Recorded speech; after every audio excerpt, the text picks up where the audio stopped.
disturbance at Acer Plaza? 10-4 dispatcher, verify address. It's Acer Plaza. Repeat, Acer Plaza.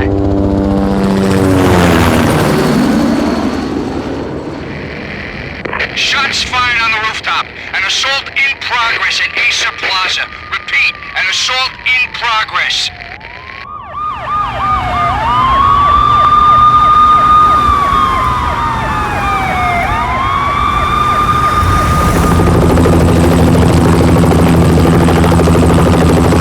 It's a war zone down here. 1085 dispatcher, need additional units. Additional units now. Officer in danger. Officer in danger. 10-5, please repeat. 10-5, all units, emergency. Officer in danger. Acer Plaza. Repeat, Acer Plaza, all units. They were all dead. The final gunshot was an exclamation mark to everything that had led to this point. I released my finger from the trigger, and then it was over. To make any kind of sense of it, I need to go back 3 years. Back to the night the pain started.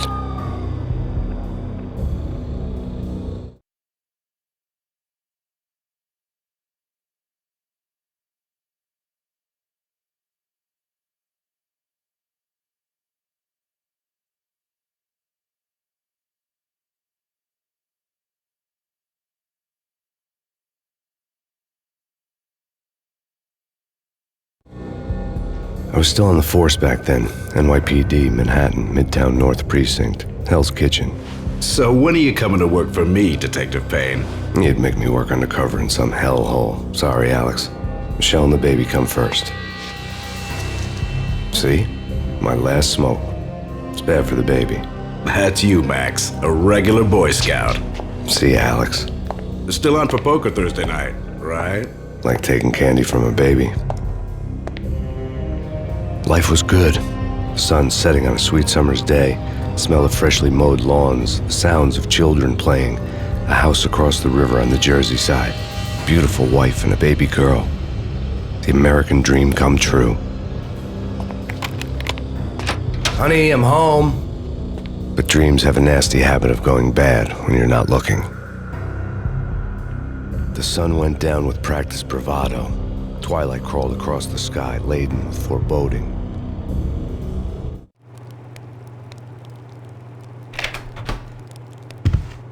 Michelle, honey, anybody home? I didn't like the way the show started. They'd given me the best seat in the house, front row center. What the hell? Something ugly had been tattooed on the wall, a map of things to come. It was a poison syringe, a magic tag full of diabolical meanings.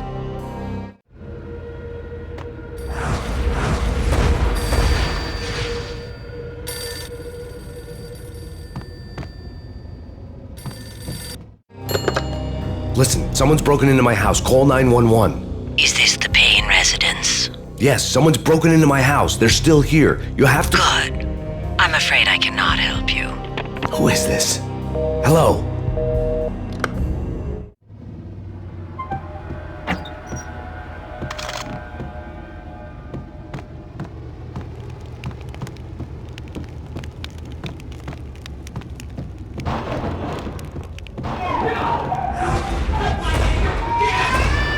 Michelle!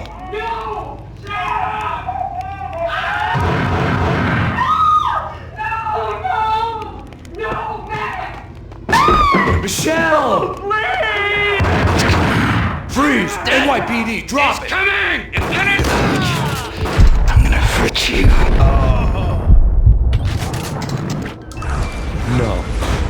No, please, God, no. The flesh of fallen angels!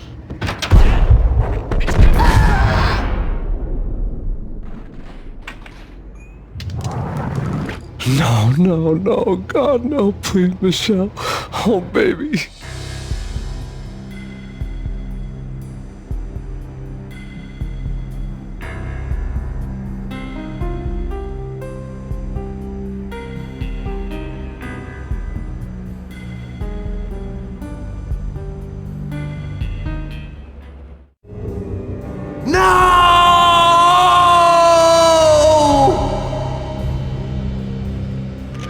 That was 3 years ago.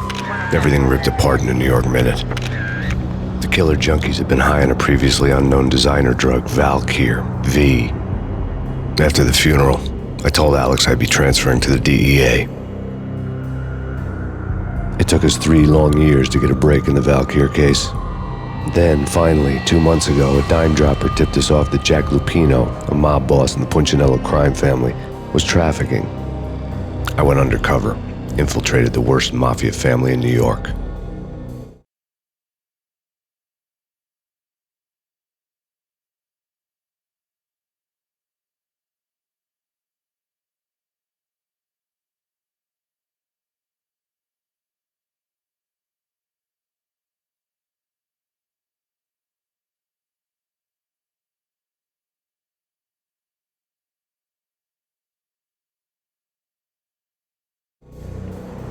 I came in from the cold and the dark.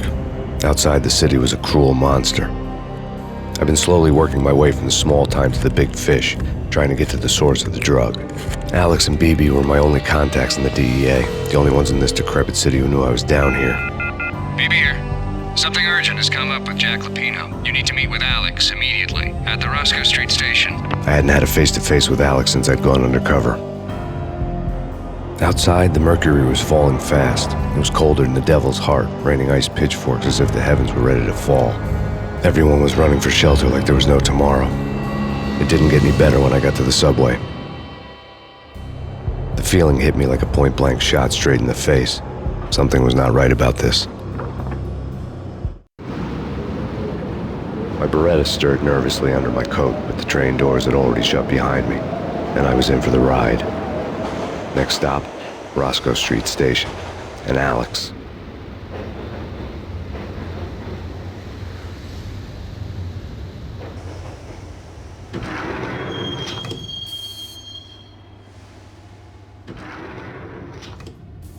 The station was drenched in gloom. Alex was a ghost, nowhere to be seen. I'd have to look for him.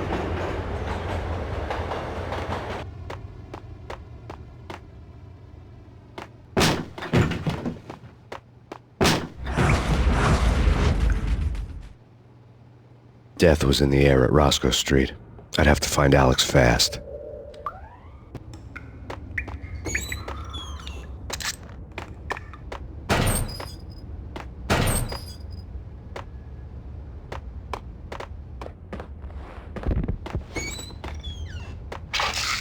The pills would ease the pain. Wasn't Jake supposed to take care of this? He and Mickey are having too much fun taking care of the cop up there. What's the plan? Simple. Gun down every mother-loving bastard that gets off the train. Sweet. Didn't the train go already? No idea. Let's just wait and see. What the?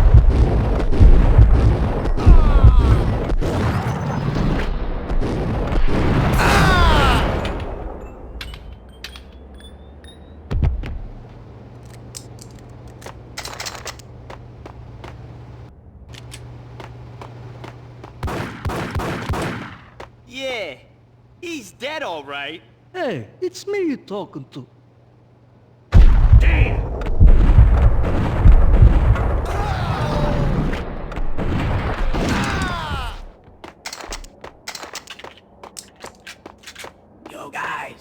Yo, guys. Hey, we're getting around. You hear me? Hold it!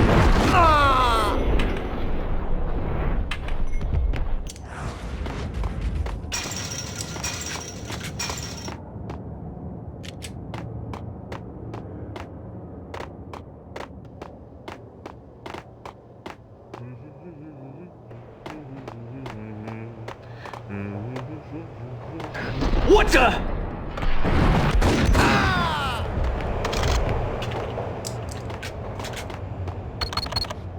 The security panel let out a mocking cackle. I'd need the right code.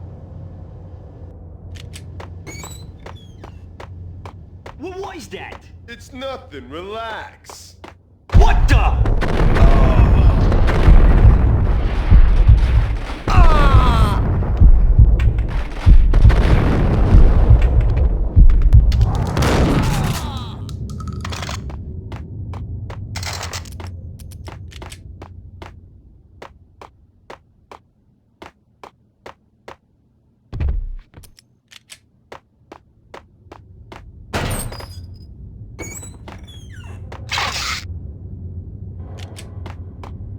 While looking for Alex, I had ended up in the middle of a big-time crime operation.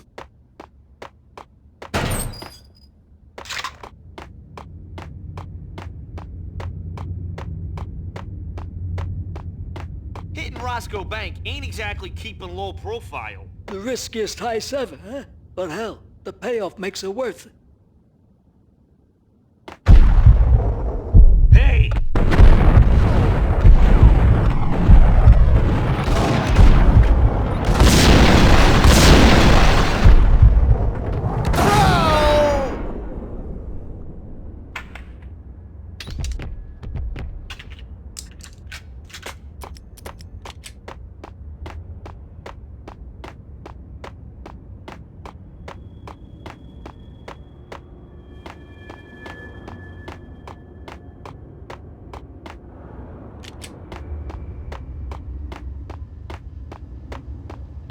Kiss it goodbye.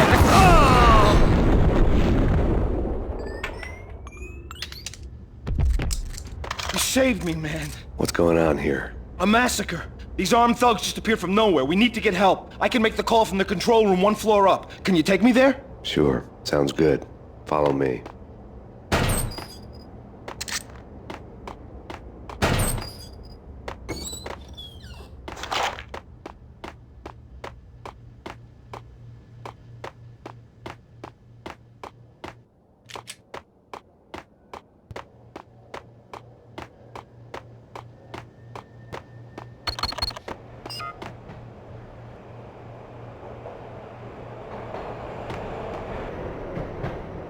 Home free. This way. What the? Out!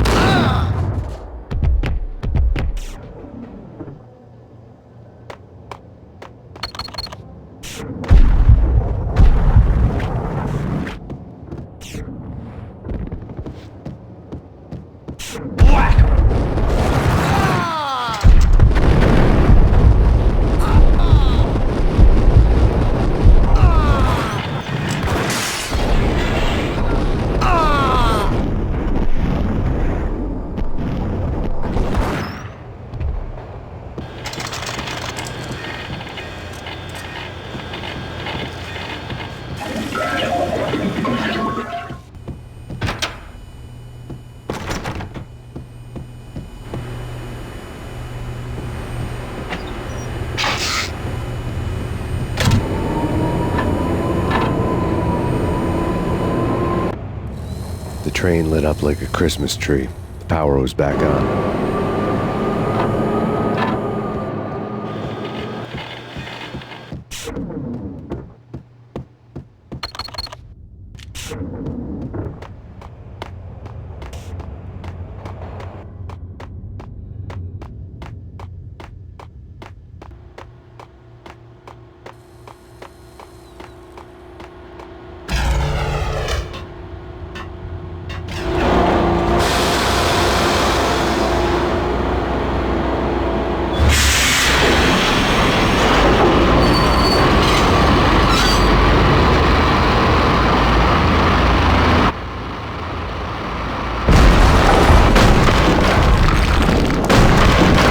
So much for being subtle.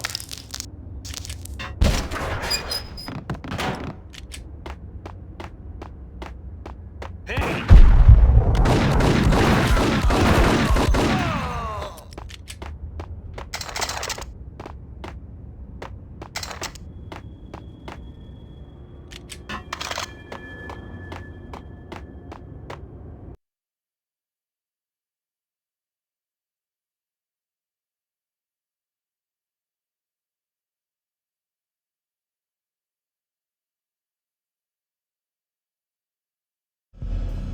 The rusty door led to an abandoned part of the station, closed off since the early 40s. Something big was going down at Roscoe Street. Maybe that's why Alex had wanted to meet me here. Maybe not. One way or the other, I was gonna find out.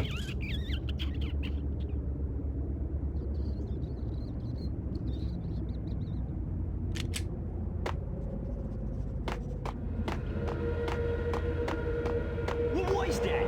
It's nothing. What the hell?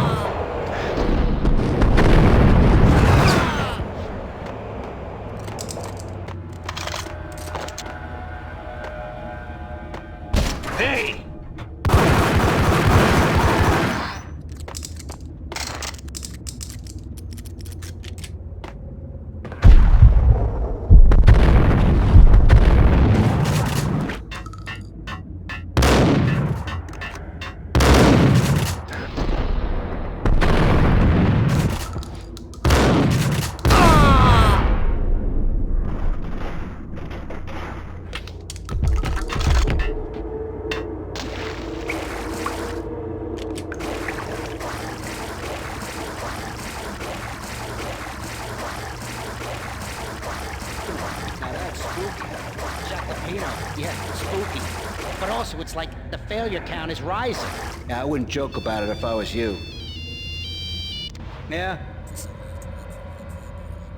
The station's not secured. Someone decided to play hero upstairs. That's all we need.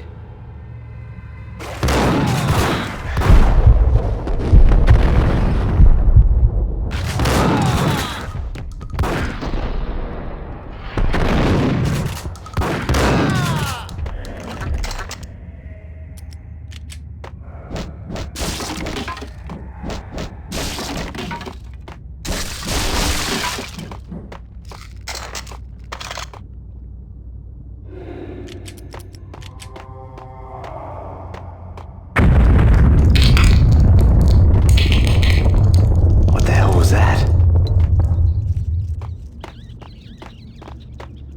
All done here. Give me the detonator. What are you talking about? The detonator. I thought you'd bring it. You were supposed to bring it. Yeah, right.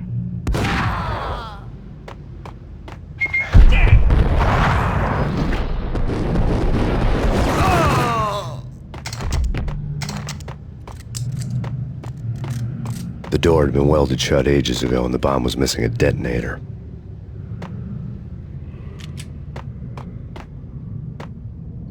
What the hell?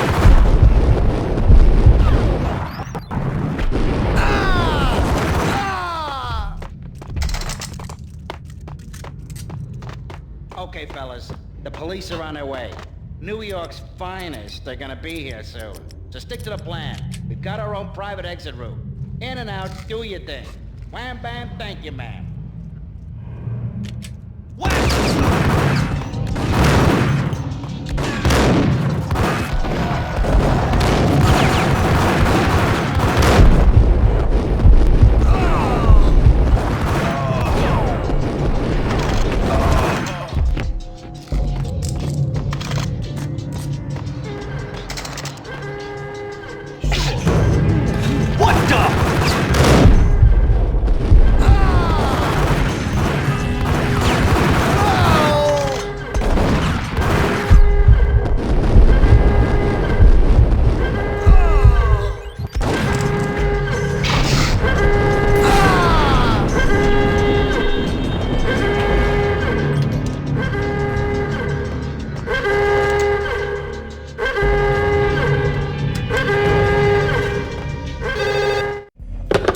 We come to you now live from the crime scene.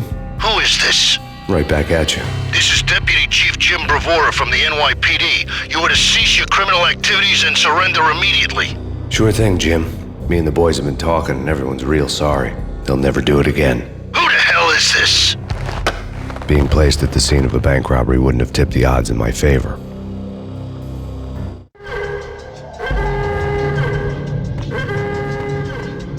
The bank robber's score lay on the table. The bank robbers have been after Acer Corporation bonds. The Acer success story had recently been on every channel and on the cover of every magazine.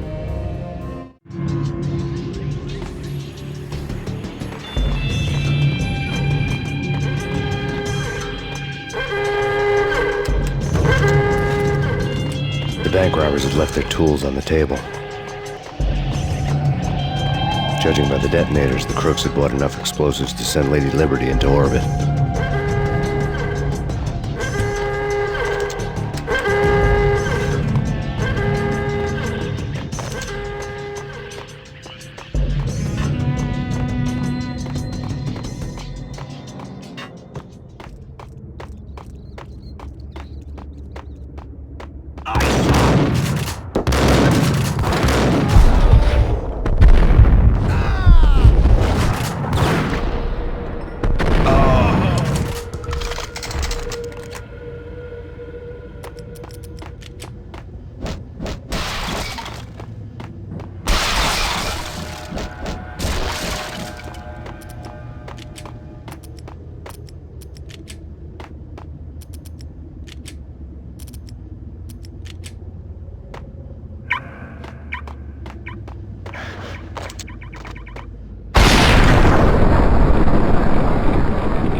Hold it!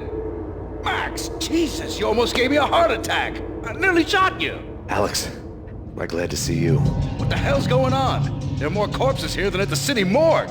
It's an armed robbery, a tunnel job straight to the Roscoe Bank vault through the old station wall. Is this why...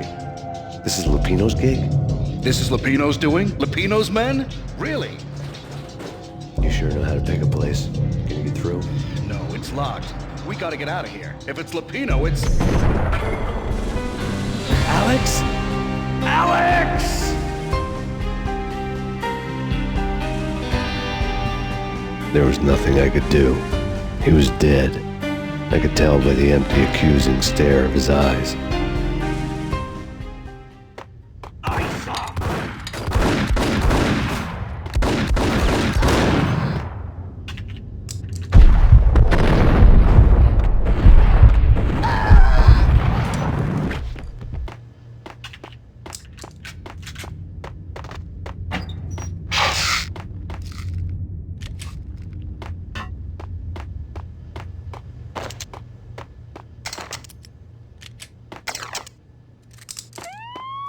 Let's get the hell out of here! We'll be fine. Just take it easy. I'm allergic to sirens. We got...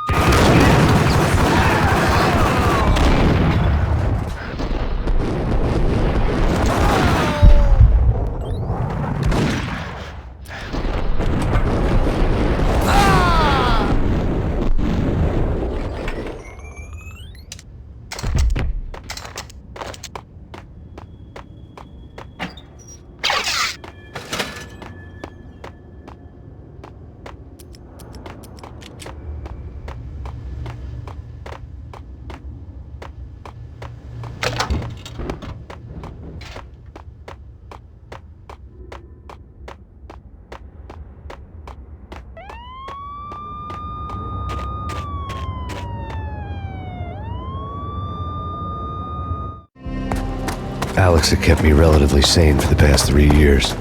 Now I didn't know how I felt. Somehow he had stumbled upon something big and ended up stepping on Jack Lupino's toes.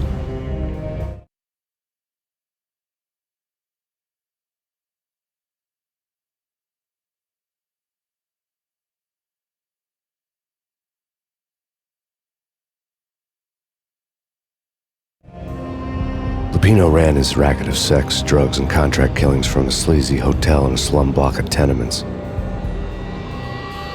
The NYPD was closing in. I could hear the sirens. Their wail was a crescendo. Lupino thought he could get us by taking Alex out and leaving me to take the fall for it.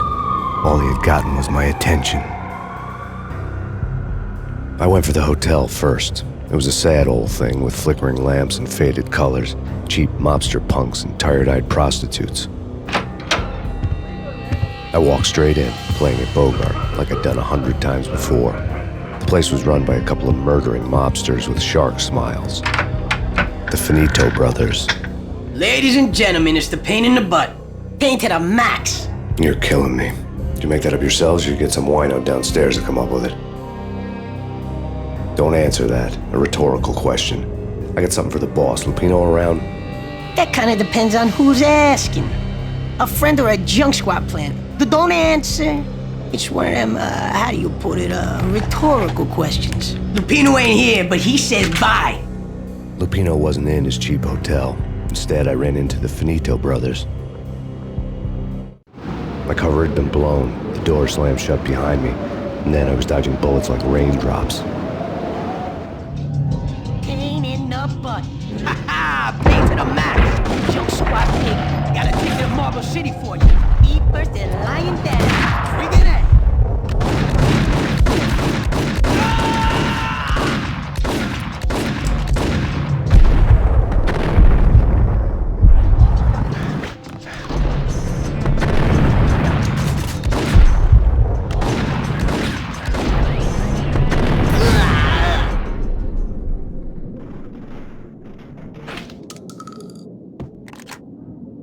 A letter on the desk caught my eye. Bosses, everything all right? I had met Lupino only once. The gangster ran all his rackets through his right-hand man, Vinny Gagniti. Gagniti was a high-strung whiner on the verge of breaking apart, like an overamped Energizer bunny. He had the brains to run the business, but he lacked the balls, always falling short, taking his frustration out on underage addicts and call girls. The V deal goes down at your hotel. Jack's exact words, quote, "Vinny, you're in charge of this one," unquote. Rico Muerte's coming to see it through. Anything goes wrong and everybody's gonna get dead, goes double for you. Treat this guy real good. Anything he wants, you give him. Don't screw this up or you're finito, finitos. A V deal meant added security, locked doors, lots of nervous thugs with itchy trigger fingers. I'd seen nothing coming in, but that didn't mean it hadn't been there. Rico Muerte was a regular Kaiser Soze, a spook story told to keep the apes in line. 313. The Finitos had scribbled Muerte's room number on the note's margin. Bosses! Joey, Vigilio, you're right in there? They're not answering. Call the others. Tell them to come quick. Okay, but we can't wait for them. We gotta go in now. Bosses, we're coming in. It's Payne!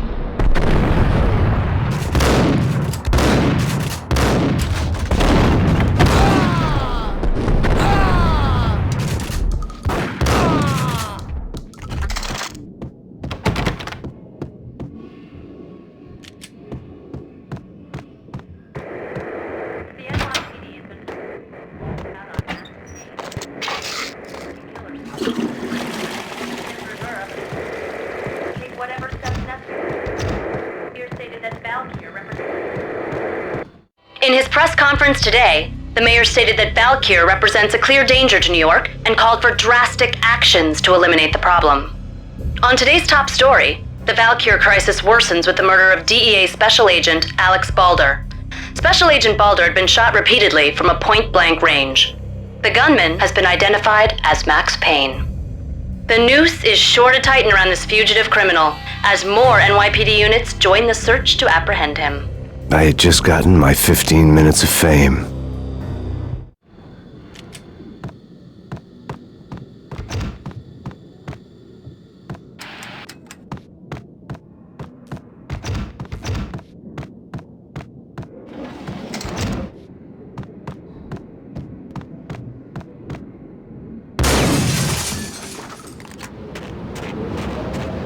Yeah, something's wrong with the bosses. Payne's there and they're not answering. Let's go already! Payne's gonna pay! Hold it!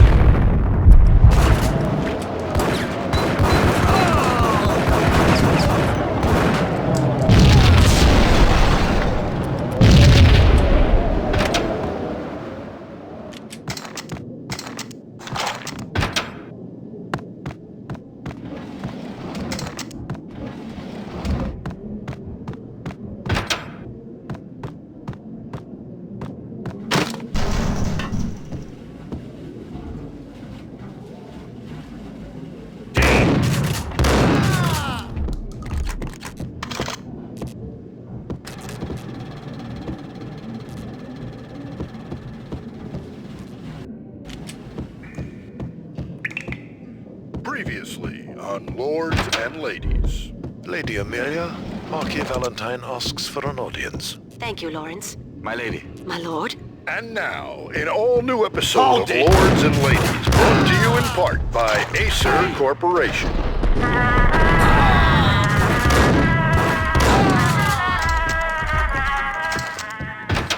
My lady. V had junkies could go off without a warning. I had to be careful.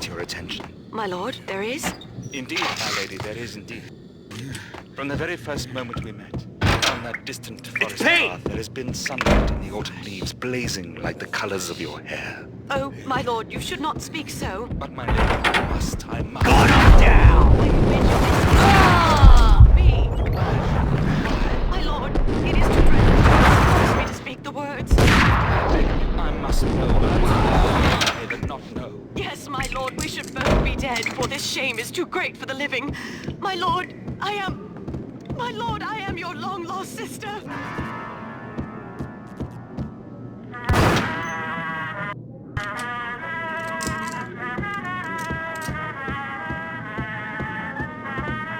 Piece of crap!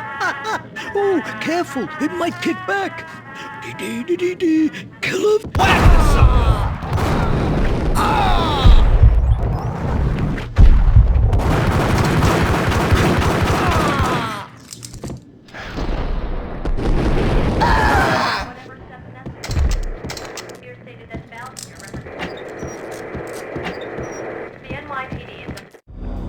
the night, the city's fight against the nightmare drug Valkyr took a turn for the worse, as DEA Special Agent Alex Balder was found brutally slain at the Roscoe Street subway station.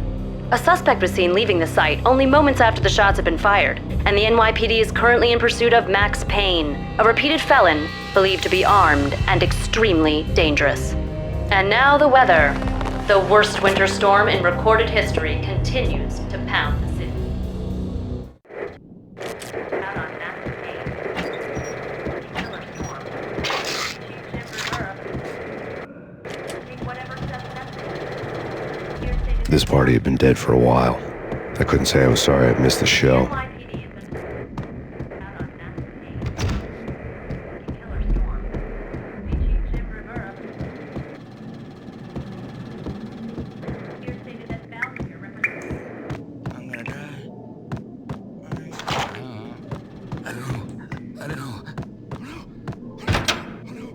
Get him!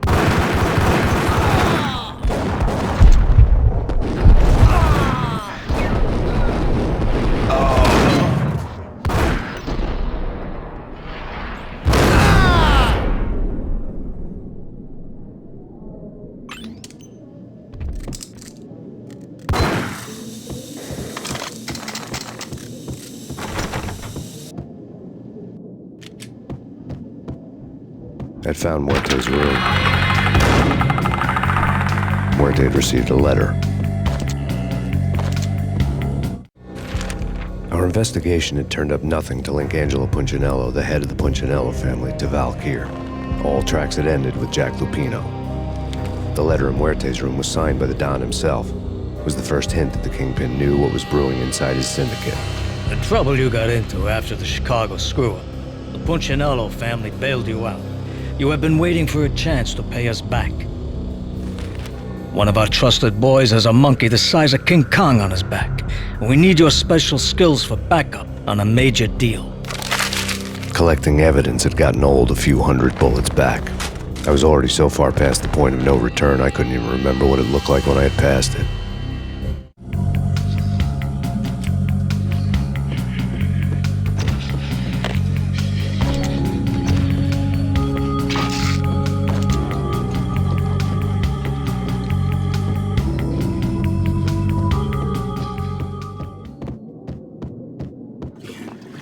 What the hell?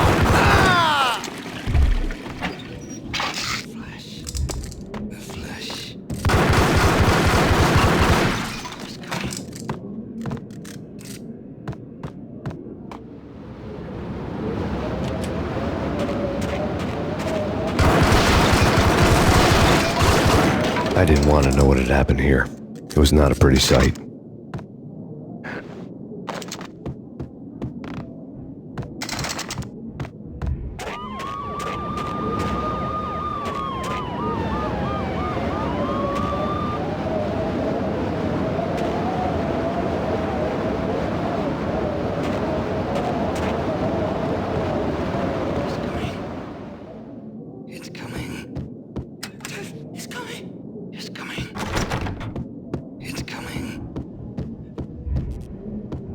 No way. Come on. Fine, okay.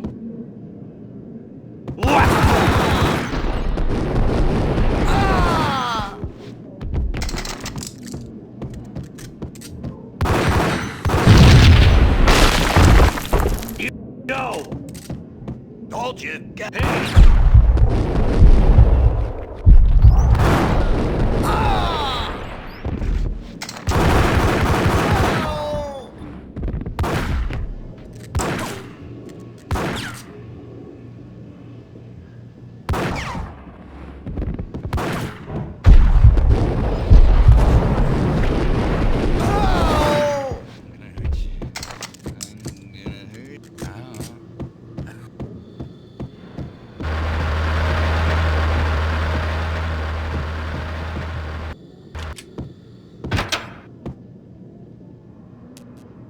The hooker had left her diary on the table.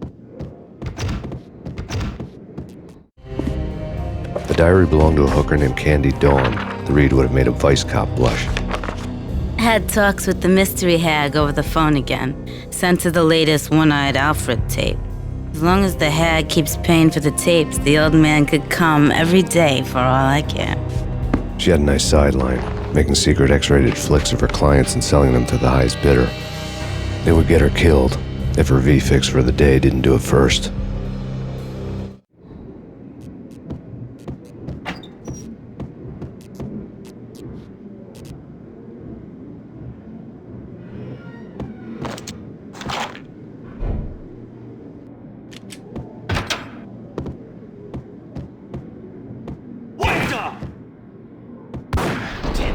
Go get him. No, wait, you go get him. You go and get him.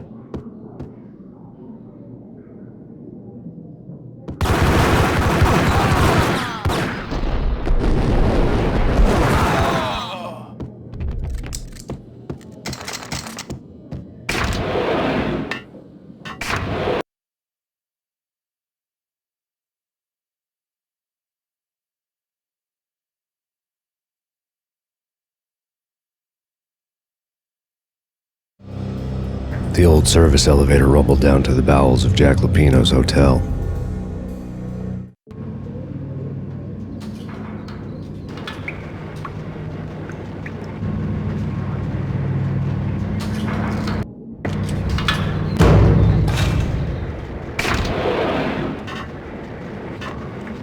It was freaking crazy. The cops were doing a full-scale siege next door. More traffic than rush hour. I mean, bleeding bastards running back and forth, Ronnie and Jimbo to throw, and in the middle of all this, there we were. I didn't give a damn, just going with the flow. So what happened? Nothing happened. We got the explosives, dumped the cargo, we were home free. Jesus. There!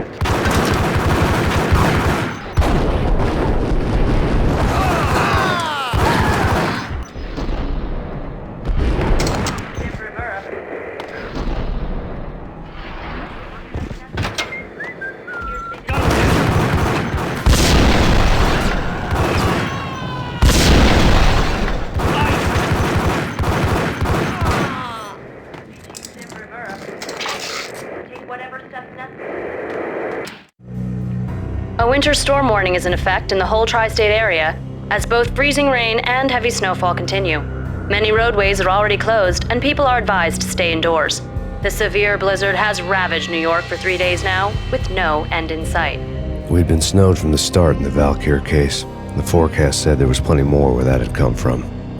But the snowbound city was on my side. Less chance of innocent bystanders getting caught in the crossfire.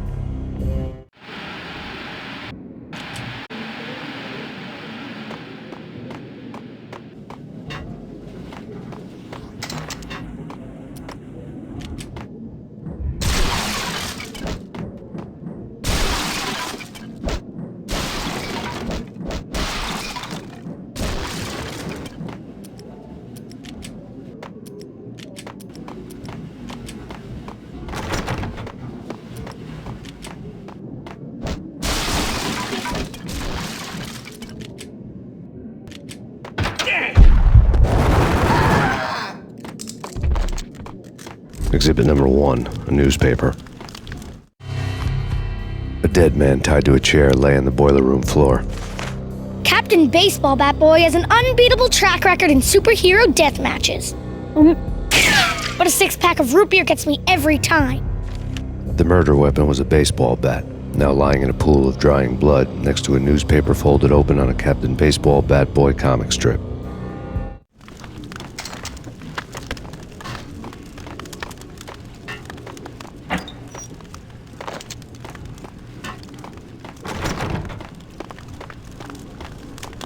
Take vampire movies. Why are they always set in LA or Mexico? They can't even get a tan.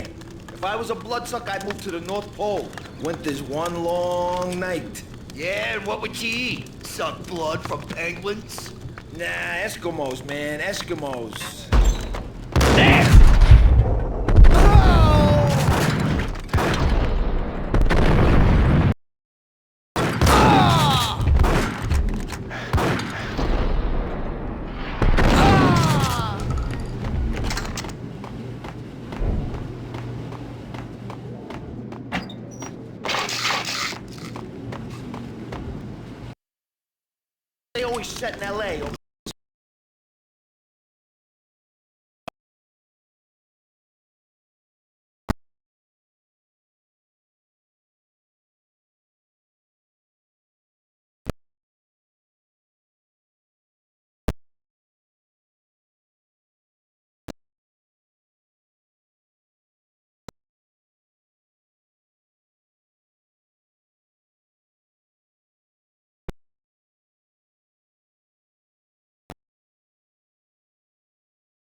always set in LA or Mexico. They can't even get a tan.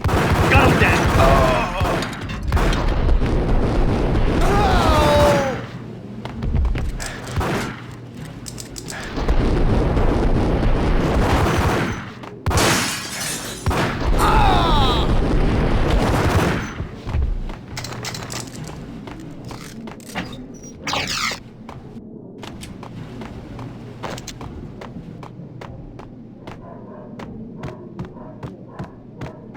Chill with the guns. Trust me, you don't want to piss Muerte off. Gentlemen, let's do business. Green for green. Cheers at green-eyed angels. Amen.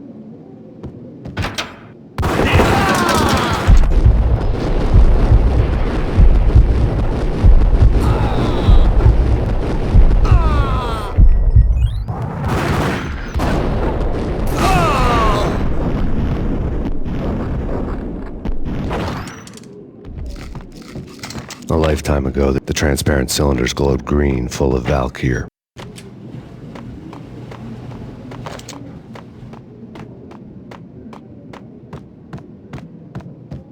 Chill with the guns. Trust me, you don't want to piss Muerte off. Gentlemen, let's do business. Green for green. Cheers at green-eyed angels. Amen.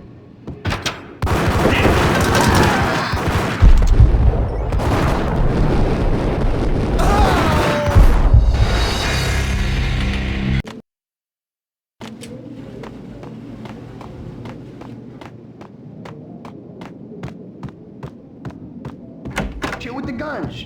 Trust me, you don't want to piss Muerte off. Gentlemen, let's do business. Green for green. Cheers at green-eyed angels. Amen.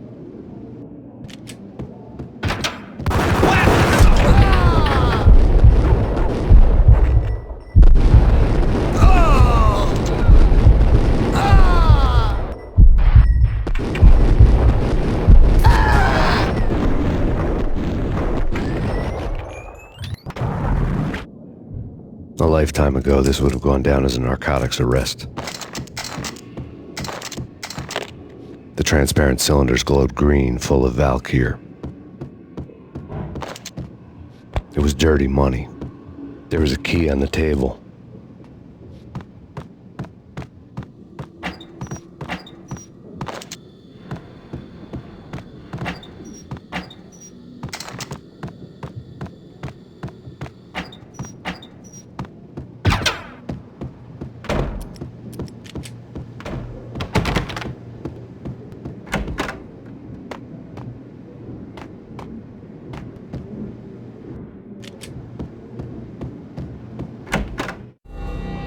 Two mad dog killers, ready to murder each other.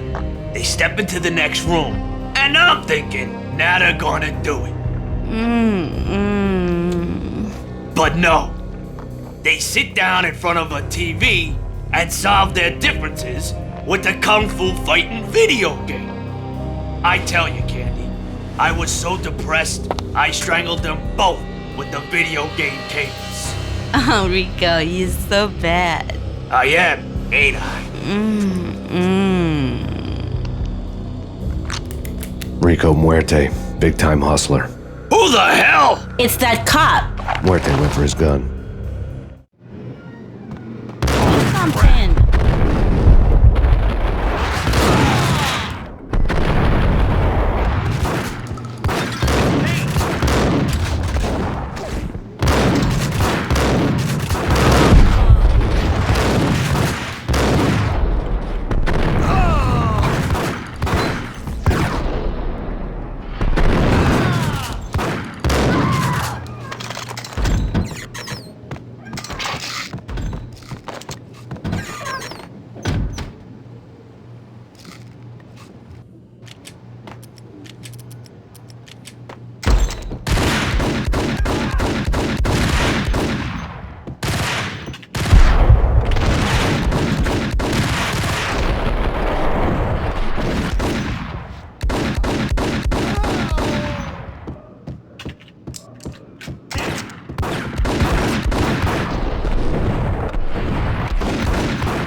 The antique switchboard was still in use. There was an old telephone switchboard in the back room of the reception area, the kind that made phone tapping child's play. It wasn't hard to picture a fat pimp sweating with headphones on, listening to his hookers talk dirty and fake orgasms over a web of party lines, the blood veins of New York. Right now, there was a different set of moans and groans going on. Boss, Conidi, it's Max Payne. He came, started capping us. He killed him.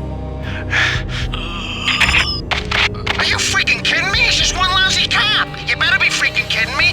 Whack him. What's the freaking problem? Hello? Answer me. Hello? The word was out. A deadly virus released into the city's corrupt circulatory system. Something wicked this way comes. Max Payne at large.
Turn around, walk away, blow town.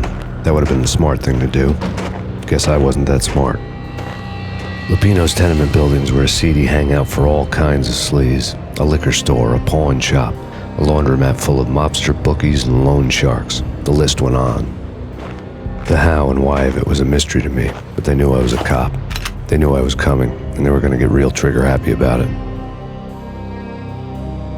I got to see Lupino's hangout all lit up. A bomb went off, turning snow into liquid gold. A pillar of fire lifted the remains of a car straight up into the air. The flames were highlighted on the hood of a black Mercedes-Benz as it coasted down the street real slow, as if the driver didn't have a worry in the world. I got a good look at the man riding shotgun. It was Vladimir, the head of the local Russian mob, the fly in Don Punchinello's suit. The ringing in my ears was the sound of a mob war being waged.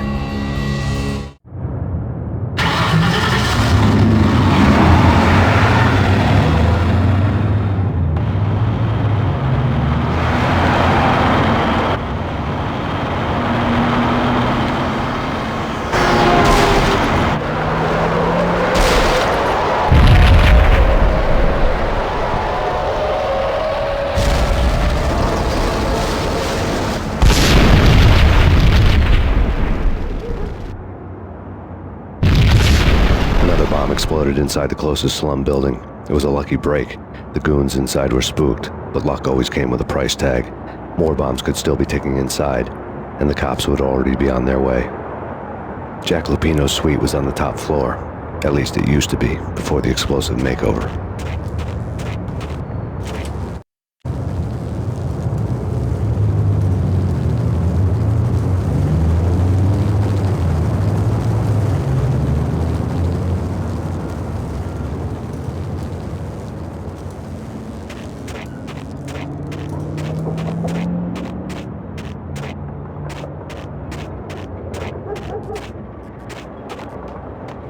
The headlines were a depressing read. The headlines were screaming bloody murder. The storm was a screaming duet with the approaching prowl car sirens. It was all a scream when you were down for the count and wanted for murder.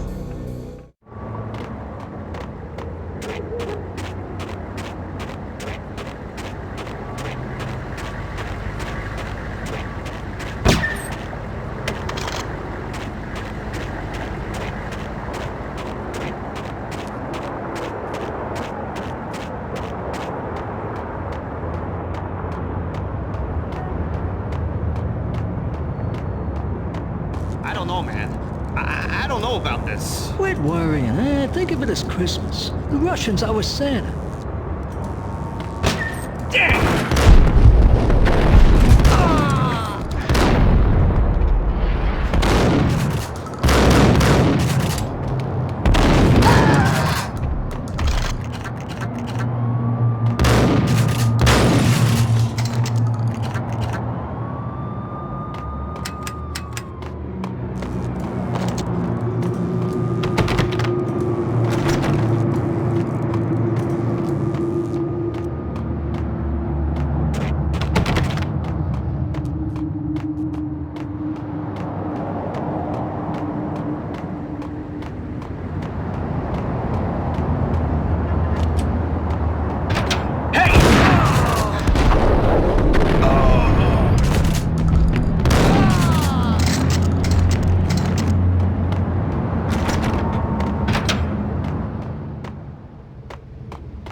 The whole building was rigged with explosives.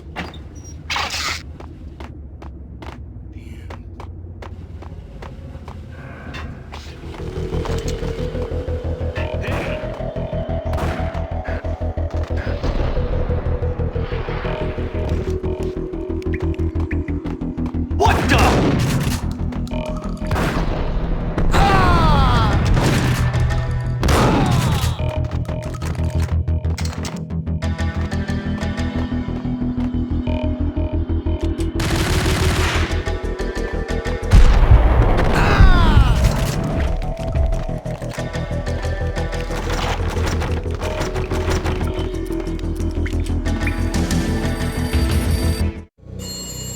A beaten-up phone in the entrance hall was ringing. It could have been just a junkie in need of a fix, but it turned out to be something more sinister than that. Am I speaking to Mr. Payne? Who wants to know? My name is Alfred Wooden. You must hurry. The police are on their way. Tell me something I don't know. They know you're there. How? And what's it to you? I will contact you again. The cops arrived, sirens singing in the off-key harmony of a manic-depressive choir.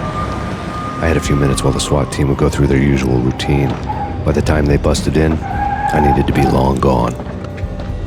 Max Payne, this is Deputy Chief Jim Bravura from the NYPD. Drop your weapons and come out with your hands above your head.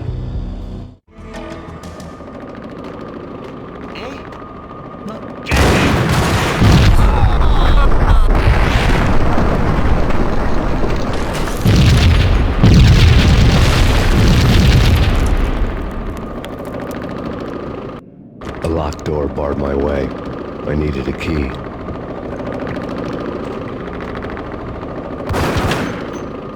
Someone had left a letter on the counter.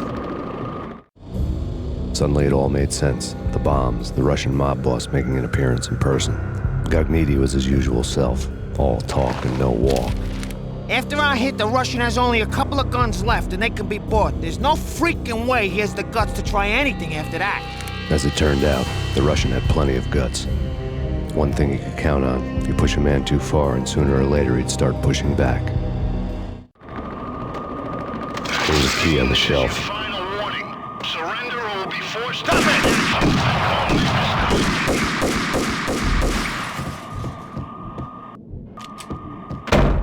Yo!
The bombs had destroyed all the stairs up to Lupino's office.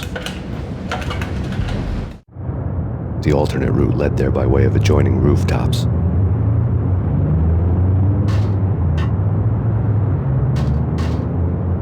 It's never been this cold. Never ever. It's like the sky's falling. Yes, sir. It's the end of the world as we know it. And I don't feel fine.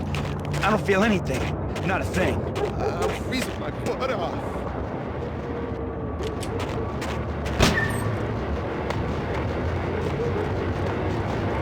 To get to the roof, I'd need to get to the elevator through the locked door up ahead. Pizza delivery. Never seen you before. Buzz off, Joker.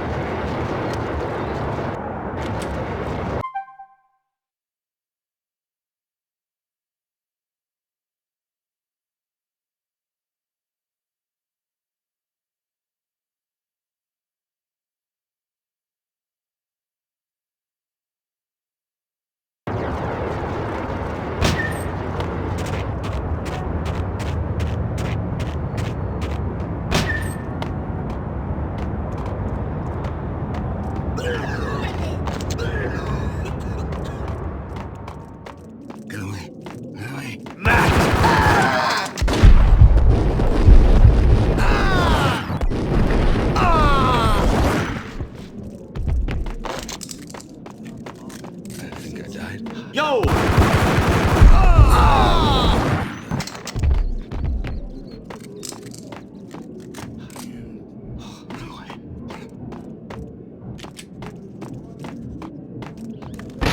No, don't shoot. I ain't. You know the clowns at the laundry? Me? No. You're no good to me then. What? No, the laundry, yeah. I know him, yeah. Get me in there. Okay.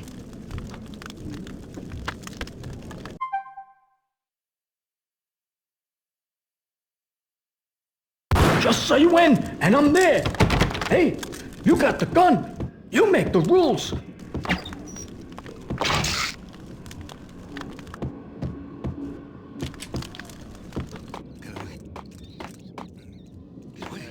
Get away. Inside.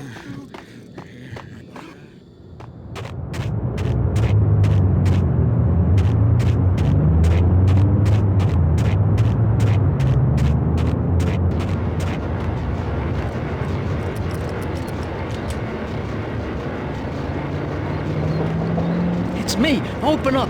Let me in, quick. Not so fast. The password. John who? Come on. Okay, John Woo. All right. Come right in. It's a trap! It's Penny!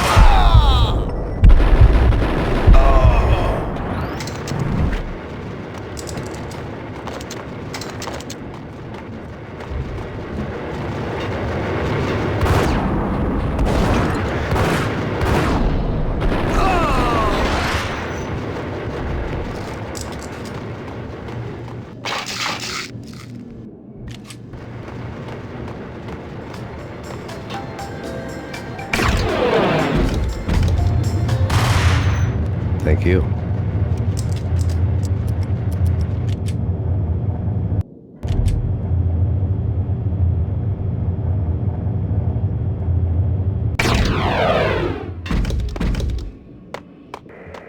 Take whatever steps necessary. Here stated that Valkyrie represents the NYPD.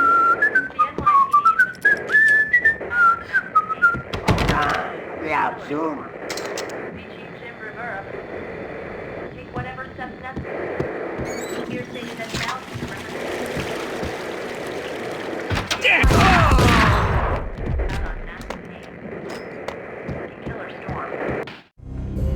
New York City is in crisis tonight, with reports of Valkyrie-related gang war in the streets of the Bronx. Apparently, Max PAYNE, wanted for questioning in connection with the slaying of a DEA special agent earlier tonight, is waging a one-man war against his former partners in crime. Among the listed casualties so far are notorious mafia members Joey and Virgilio Finito, as well as Rico Muerte, himself a fugitive from the law, and a suspect for several murders in the Chicago area. The NYPD has been placed on full alert. A citywide APB has been put out on Max Payne. Deputy Chief Jim Bravura has promised to take whatever steps necessary to bring him to justice. What those steps may be remains to be seen. For NYCNN TV News, this is Kira Silver.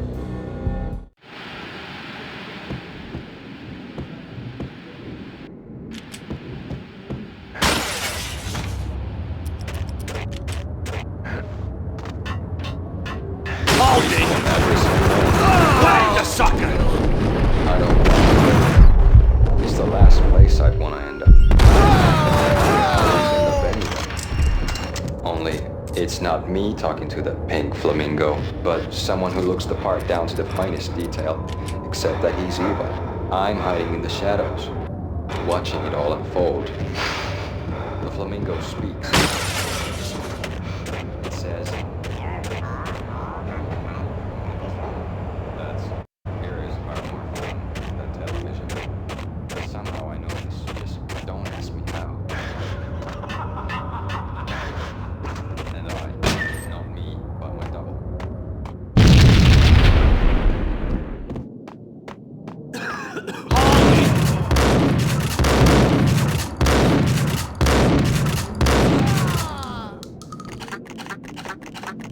Red, blue, or green? It's always red or blue in the movies. So, green? No, not the green.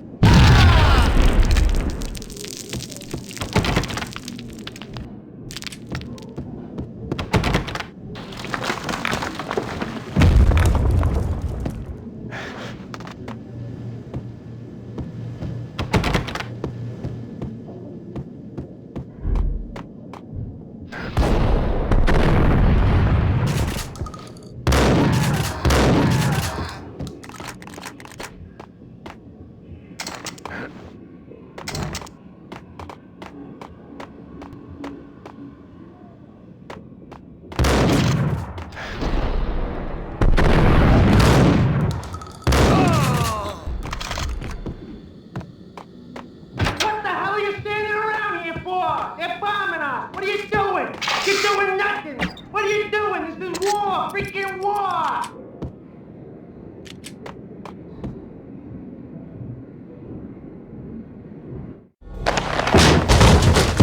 Vinny Gognitti, just the man I've been killing to see. Payne? Freaking Fed! I knew from day one there was something screwy about you. What do you think you're doing? You're a freaking cop. You ain't got squad on us. You can't just come in here waving your piece like it meant something. Yeah! Oh my God! Oh God, you shot me! Ah! You're dead, Payne! What the hell are you waiting for, you apes? Kill him! Kill him! With pleasure, boss. Gognitti bailed. I made like Chow Yun Fat.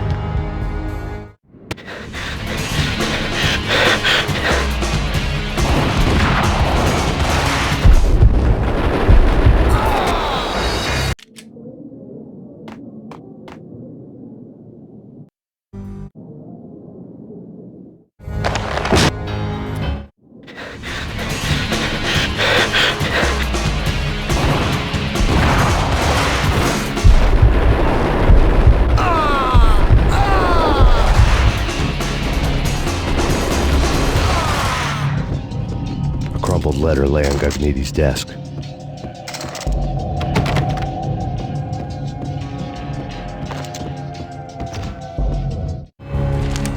The letter was addressed to Don Punchinello, but Vinny had never had the nerve to finish it. Jack's gone voodoo. Just the other night, he shot Dino because he wanted to see what his brains looked like splattered on the wall. He's a freaking mad dog. We're running out of men and business fast. Gognitti had been living in mortal fear of his boss. Jack Lupino was a psycho.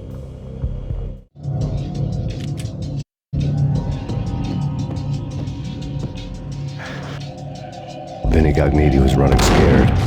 He could run, but with a bullet in his stomach like a broken bottle of Tabasco, he was quickly running out of time. He knew where his boss was, and I wanted to square things up with Jack Lupino. Gognitti would be moving fast. I don't know about angels, but it's fear that gives men wings.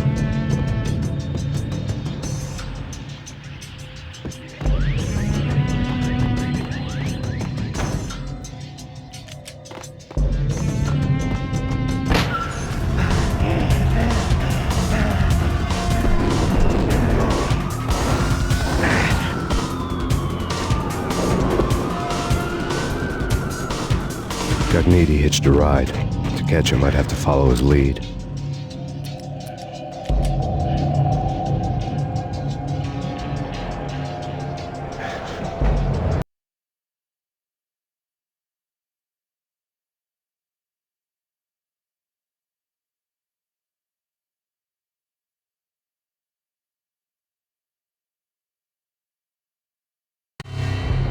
This was my second train ride of the night. The way it started didn't promise anything better than the last one. Freezing wind tearing at my face like sandpaper and razors, ice hard and slick under my hands and feet. And somewhere in the background, the wail of sirens, the city howling after me.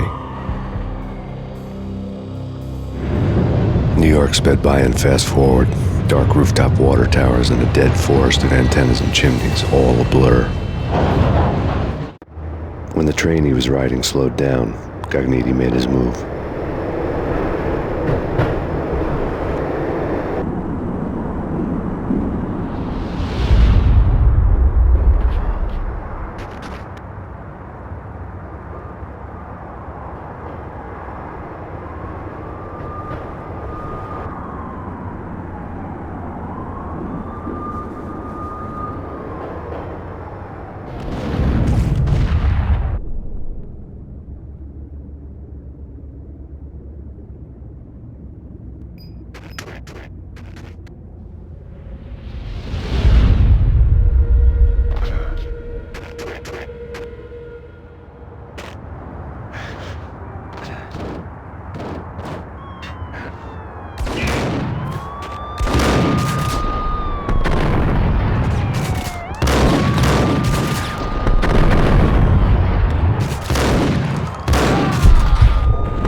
Ice him!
Max Payne has nowhere left to go. We are very close to capturing him. You'll get a full statement then. Right now, I've got better things to do, ma'am. That was Deputy Chief Jim Rivera from the NYPD with no further comment at this time. Apart from his suspicious food habits, I figured Bravura to be one of the good guys. Fate had just dropped us on different sides in this. But when it came to capturing me, he was way out of his league. I had already ditched the cops a couple of rooftops back. For now.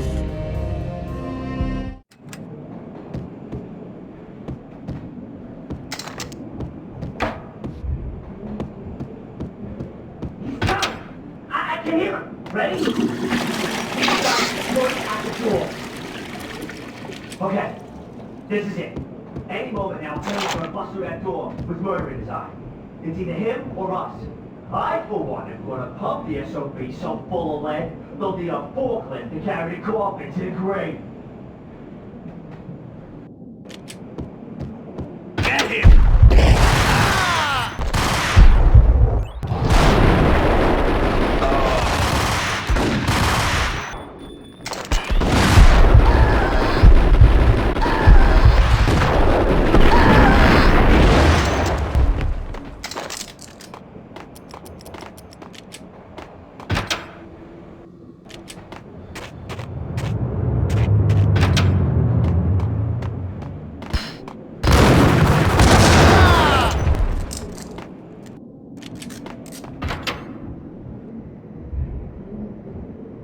Open, goddammit!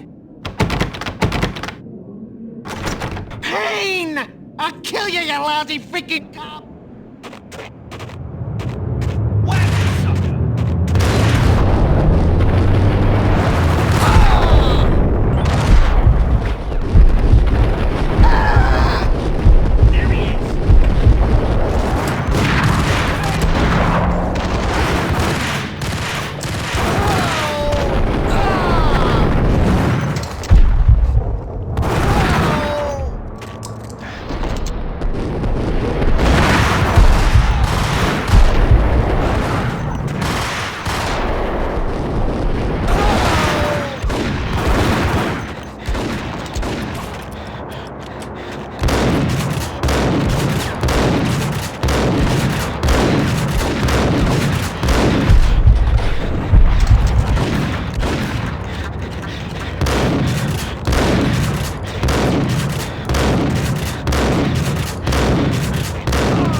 Gagniti ran out of steam in a dead-end alley with steam boiling out of the sewer grates like all the fires of hell were burning high beneath us. It was shakedown time. Where's Lupino? Screw you! Bad start, Vinny. Ah! Police brutality! I rate pretty high on that. You can't just hurt me in cold blood? Just keep telling yourself that. Listen good, Candyman. I'm not gonna be anybody's fall guy. I want to know where your boss is hiding. There was no glory in this. I hadn't asked for this crap.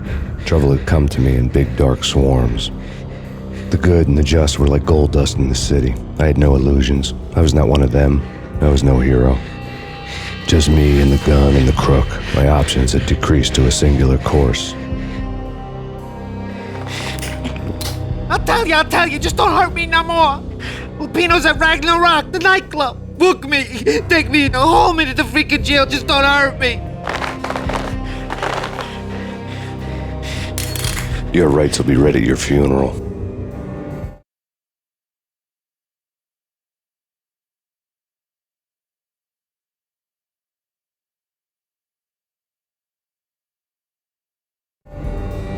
Ragnarok was Lupino's private nightclub, a den of drugs built into an old theater.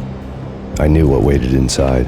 V-head junkies ready to explode in random acts of senseless violence, and Lupino's goon squad, the worst stone-cold killers this side of hell. Ragnarok was as inviting as a headache, flickering and flashing to a machine gun beat. The belly of the nightclub was a gothic theme park that began with bondage games and led to the nasty stuff from there. As subtle with its dark message as a cop-killer bullet through the heart. Like father, like son. Just like Jack Lupino.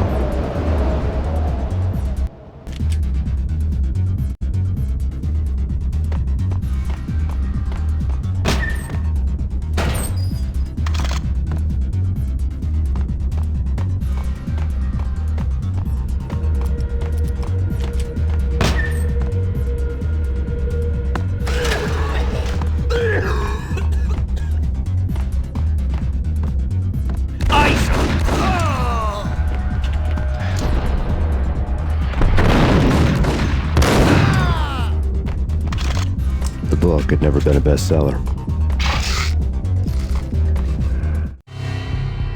Given the setting, I was surprised to find that somebody had been passing time reading. The paperback was entitled, The Age of Murder and Storm. The blurb on the back mentioned Norse mythos and Ragnarok, the end of a Viking world with a terrible winter that covered the earth in ice, when vile crimes were rampant and all humanity lost. I could see how somebody impressionable might get it into their head that we were at the end of time. I was also beginning to see what the nightclub and its owner were all about.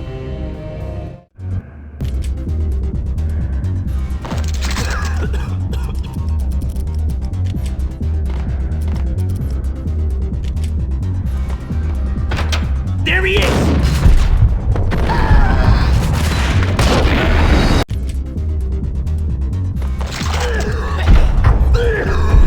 It's Payne!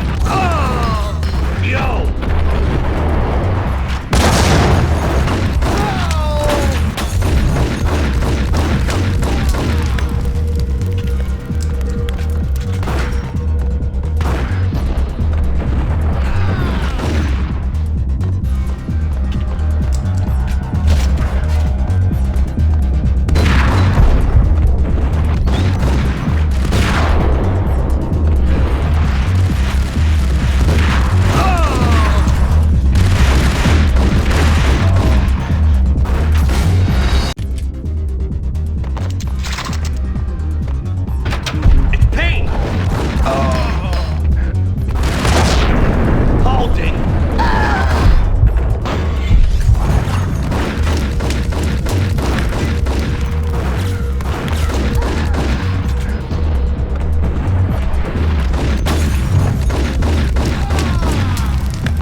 books on the occult had been piled on the table. The room was stacked with light reading, such as Necronomicon, Witchcraft, and Paradise Lost. Old exotic titles like Malleus Maleficarum and De Umbrarum Reini Novum Portus. Books with pentagrams on their covers, all dealing with the occult and the infernal, lying between stacks of horror videos and a couple of Ouija boards.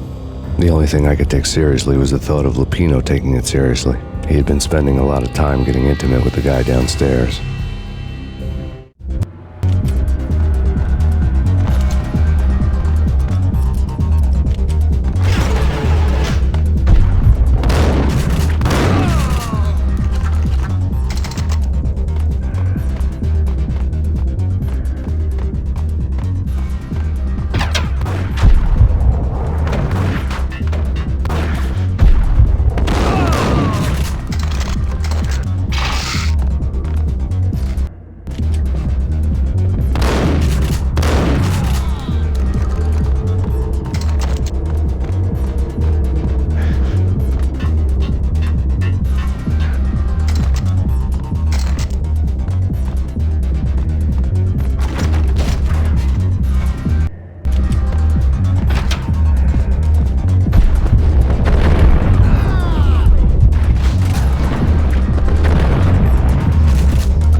Karaoke never was my scene.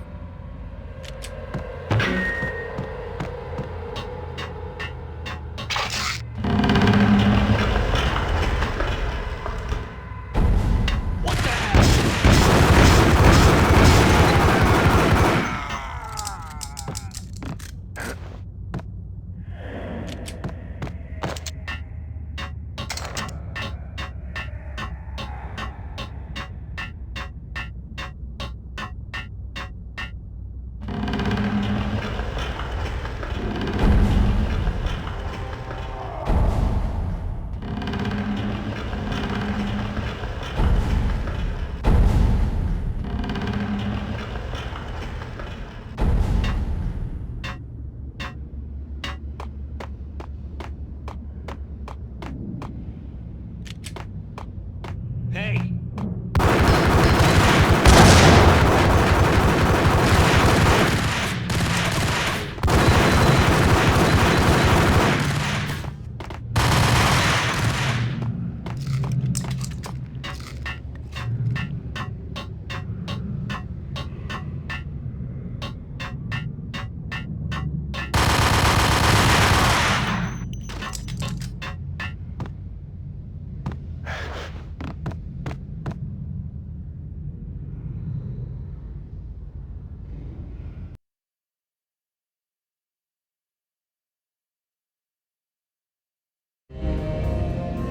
The backstage area led to Lupino's inner sanctum.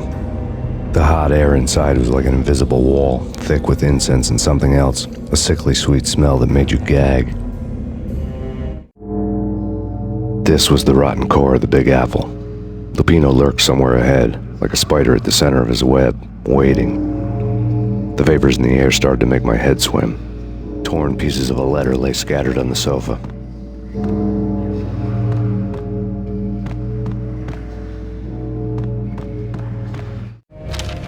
Punchinello had threatened Lupino in writing. The note had been torn to pieces, bloody fingerprints all over them. Don't want you to think that one of my boys is not playing with a full deck. Shape up, Jack. We are running a business here. I'd hate to send the trio to strong-arm you. The trio were the Don's notorious henchmen. It was obvious that Lupino hadn't been intimidated by the threat. Lupino's notes covered the table. Jack Lupino was crazy, all right. The table was scattered with notes of demented arcane nonsense written in rusty blood, a mishmash list of demons, devils, and dark gods evoked.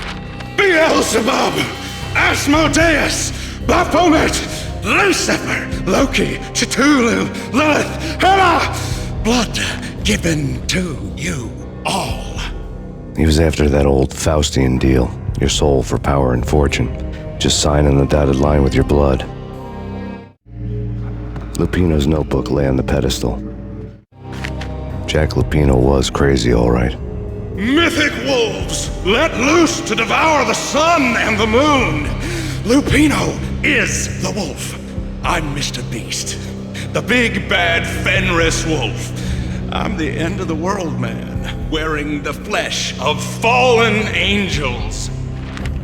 After Y2K, the end of the world had become a cliché. But who was I to talk?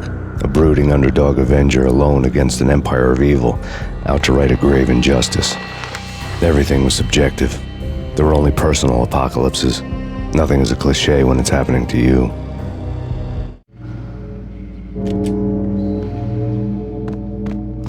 The flesh of fallen angels! Come to me all! Astaroth, Beelzebub, Asmodeus, Baphomet, Lucifer, Loki, Satan, Cthulhu, Lilith, Hela! Blood to you all! Secret, living under the skin of reality. I've seen it. The corruption of flesh.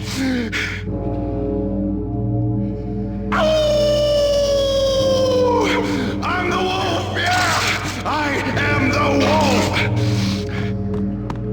It's close. It's coming. You have come. A witness to the end of time. It's now! I will rise to her side! I don't need the words! I'm beyond the words!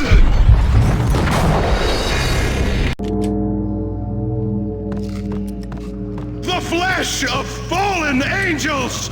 Come to me all! Astaroth, Beelzebub, Asmodeus, Baphomet, Lucifer, Loki, Satan, Cthulhu, Lilith, Ella! Blood to you all! Secret living under the skin of reality. I've seen it. The corruption of flesh.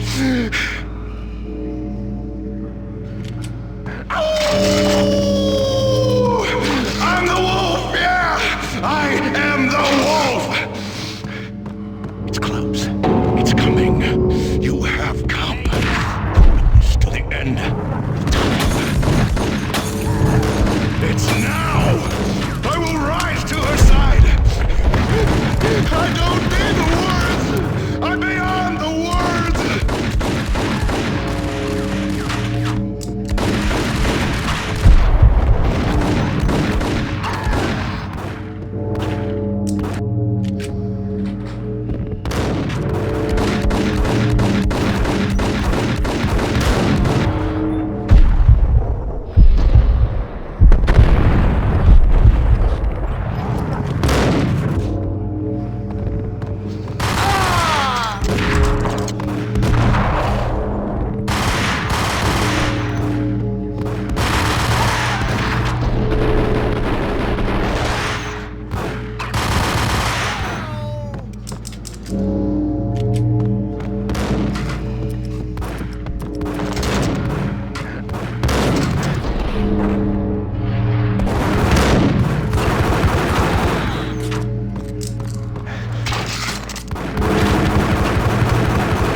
I had known there'd have to be a catch in it somewhere, and this one was the Empire State Building of catches. Lupino was pumped up and dying to go 15 rounds with a mutant alligator. And then he started this spooky monkey talk, straight from a bad dream. Mine. I have tasted the flesh of fallen angels. I've tasted the devil's green blood. It runs in my veins. I've seen beyond a world of skin, the architecture of blood and bow and arrow. Death is coming! She is coming, and hell follows with her. This is the twilight winter. I am ready to be her son.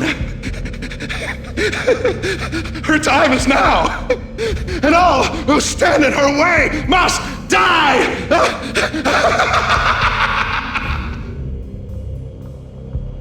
Die! You'll die! You'll die! Now! All die!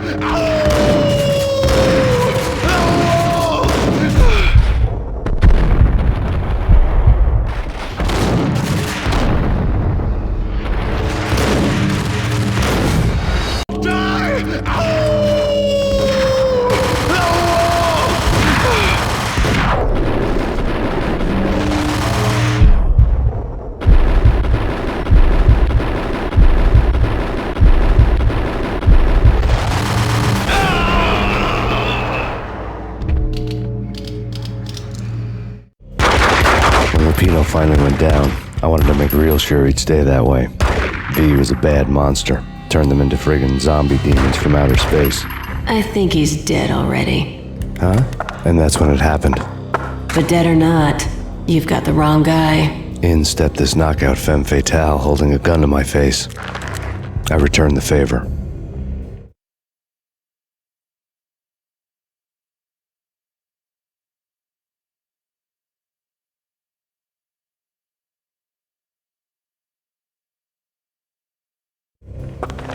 Lisa Punchinello. Lisa Punchinello was the Don's wife. Mona Sachs. Lisa's evil twin. Your safety's off, evil twin. You might hurt someone with that gun of yours. Lisa's the damsel in distress. I'm the professional. I'd blow you away without batting an eye. Sure, and you can check out my credentials splattered all over this joint. Jack couldn't have framed you. Not the state he was in. We're after the same slime bag. Angelo Quincinello's the one who murdered your friend and framed you with it. You know this for a fact. I've got my sources. I don't have a clue these days. I just shoot them as they come. Who put a contract on the Archfiend? This one's mine. I hate the guts of that sadistic wife-beater. Why not pool our bullets for this one? I thought you'd never ask. My finger was starting to twitch. How do you like your whiskey? I'm easy, as long as you don't try to slip me a Mickey. You're a real angel, Max. It was good stuff. Tasted sweet as honey going down. Nothing personal. Can't risk you going berserk and getting Lisa killed.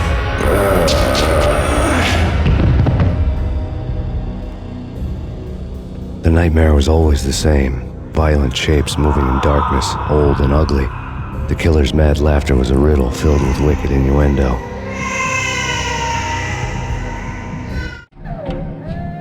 Somewhere, the baby was crying.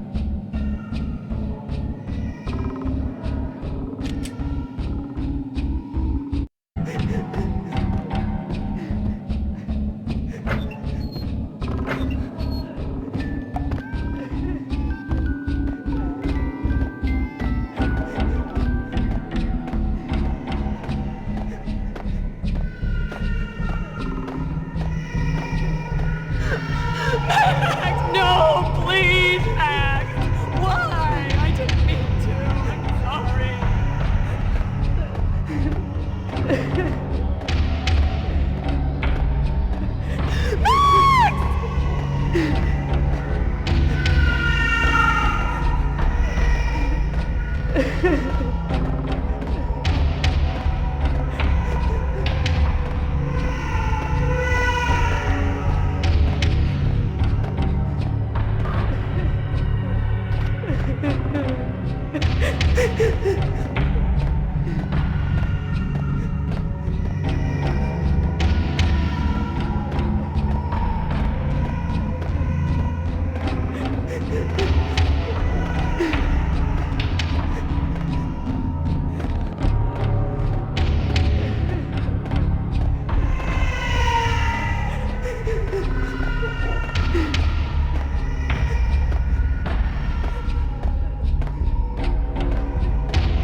Should have known it when we found you snoring next to Lupino's corpse.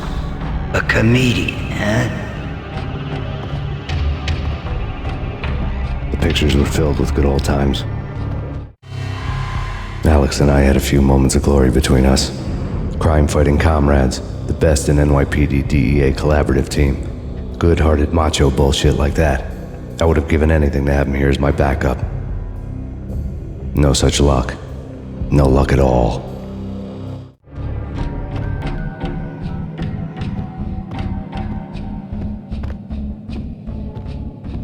Michelle looked at me from the photo. The Payne family. Happiness captured in a Polaroid moment. I had thought it would last forever, till death do us part. I didn't want to think about it. As long as I didn't, it could never happen. But I had broken my own rule. The thought had already slipped in. Fear was rusty needles poking at my brain. Cold and scaly, it slithered down my chest.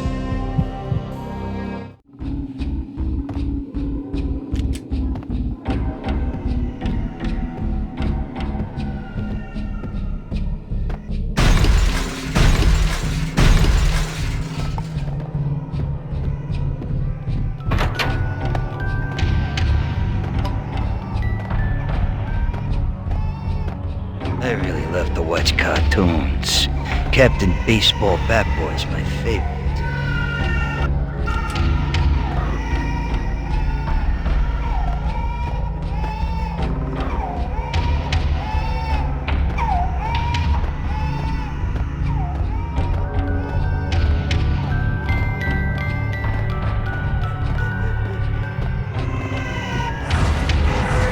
No, please, God, no.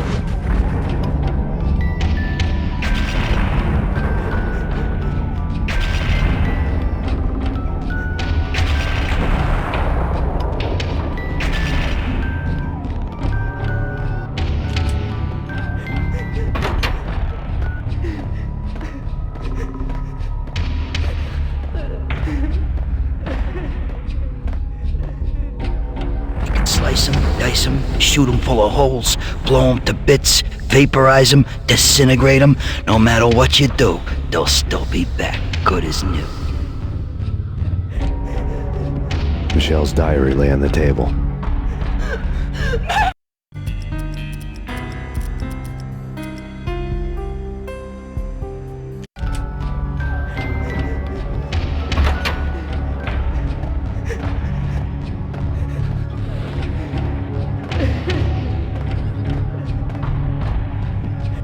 Slice 'em, dice 'em, shoot 'em full of holes, blow 'em to bits, vaporize 'em, disintegrate 'em. No matter what you do, they'll still be back, good as new.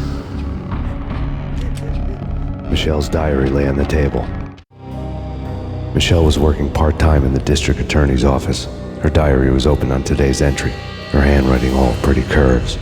An army dossier found its way to my desk yesterday. Valhalla? Isn't that a Norse myth? Something about Vikings? I tried to tell Max about it, but he was busy, that cute frown on his brow. Guess it's nothing, just a mix-up at the courier service. From now on, I would always find time for her. It was a hollow promise. Too little, too late.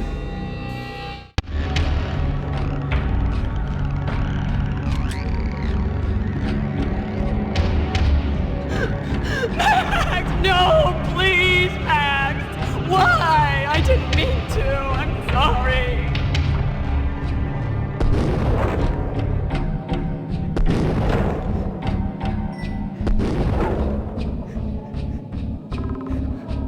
Murderer! You killed her!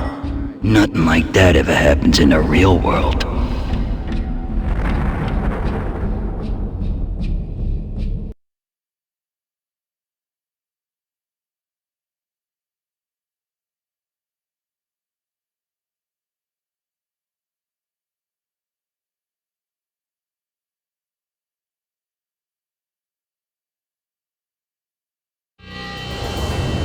I woke up in a bad dream.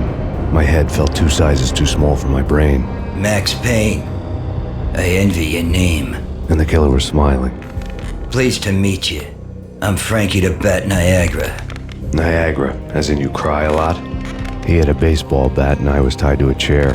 Pissing him off was the smart thing to do.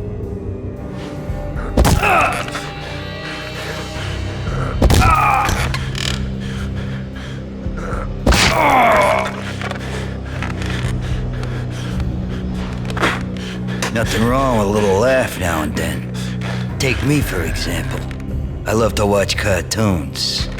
Cartoon violence is a fascinating thing. Let's take a break. I need to take a leak and maybe grab a cold one at the bar. Don't worry. I'll be back to finish this off. And then, it's checkout time. You play, you pay, you bastard. He swaggered out, and the door clanged shut behind him, locks clicking into place. Everyone makes mistakes. Mine hadn't been to crack jokes about the goon with the bat. He'd have cracked my skull regardless. It hadn't even been to trust a girl with a gun. I had blindly gone after the first bad guy on my hit list when I should have been aiming further up the ladder, at the head of the Punchinello family. I couldn't bring myself to be pissed at Mona. Guess I had a soft spot for a pretty face.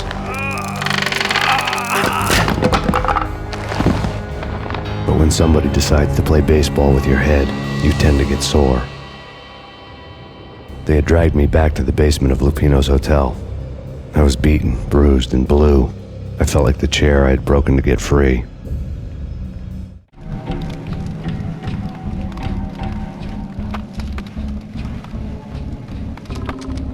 All I had was Niagara's bat, sticky with my own blood.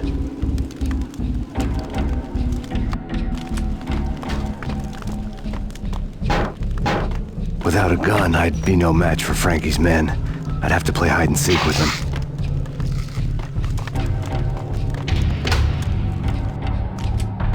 It's Frankie's turf. We'll take care of it. Damn! Ah! What the hell?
Newspaper caption for a murder scene. Frankie had left his calling card, a Captain Baseball bat boy strip, next to a sewer passage filled with bodies. You'd better not mess with Captain Baseball Bat Boy. Even my arch enemy, Bicycle Helmet Girl, swoons at the sight of me. Aha! There were enough corpses to put a mass murderer to shame.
Things were fast going from bad to worse.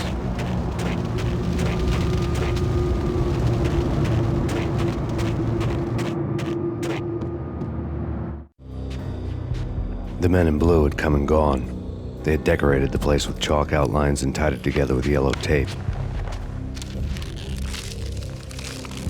The cops who had stayed behind were dead. Frankie, his boys, and I had the place all for ourselves.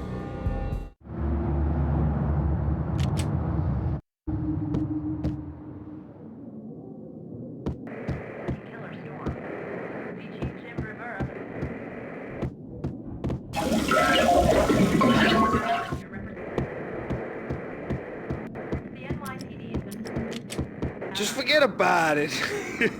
Just forget about it. Hey, just forget about it. That crazy witch, you should have heard her. She was a real scream when the boys caught her trying to cap the Don. Oh, that's friggin' bad. To the trio?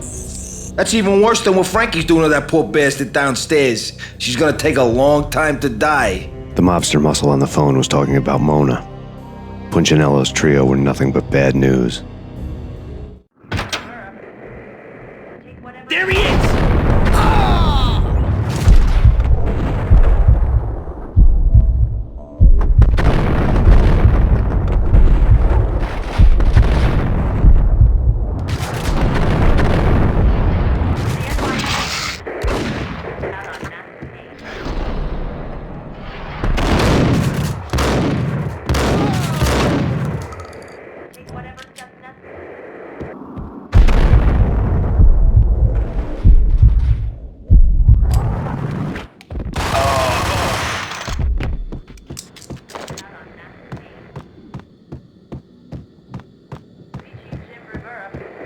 More evidence that Punchinello didn't like me much. The fact remains that all the victims so far identified in the Ragnarok shooting have been known criminals, many of whom had large doses of V in their blood. Reliable sources say that Max Payne was also among those killed, although no body has been recovered at this time. Reliable sources. That meant somebody thought the Mafia had me, didn't want the cops snooping around anymore. The body would be delivered to them barely recognizable. Case closed. Don Punchinello had the power to be that reliable source, which was no news, but his news was old news. Framing me hadn't been enough. Don Punchinello had put a hit on me. He wanted me dead, and it had been important enough for him to give written instructions to Frankie about it. Max Payne should die like a dog for the trouble he's caused. Frankie, I know I can trust you to give this matter the dedication it needs.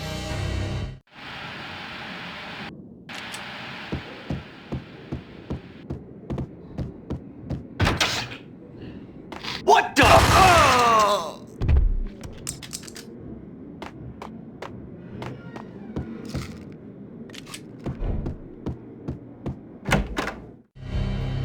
The hotel bar was fast developing quite a history. True to his words, Frankie was there, having a beer. Jesus Christ. How the hell did you get loose? Got bored waiting. Thought, what the hell, we could just as well finish this here. Fine by me. This works out just as well.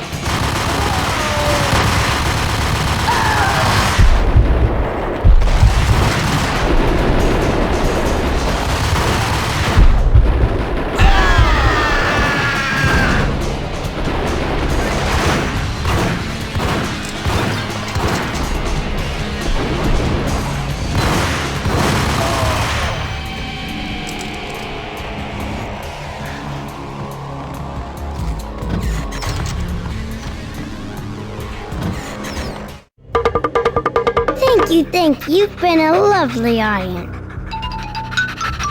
Had enough? I don't play with girls anyway. Unfair!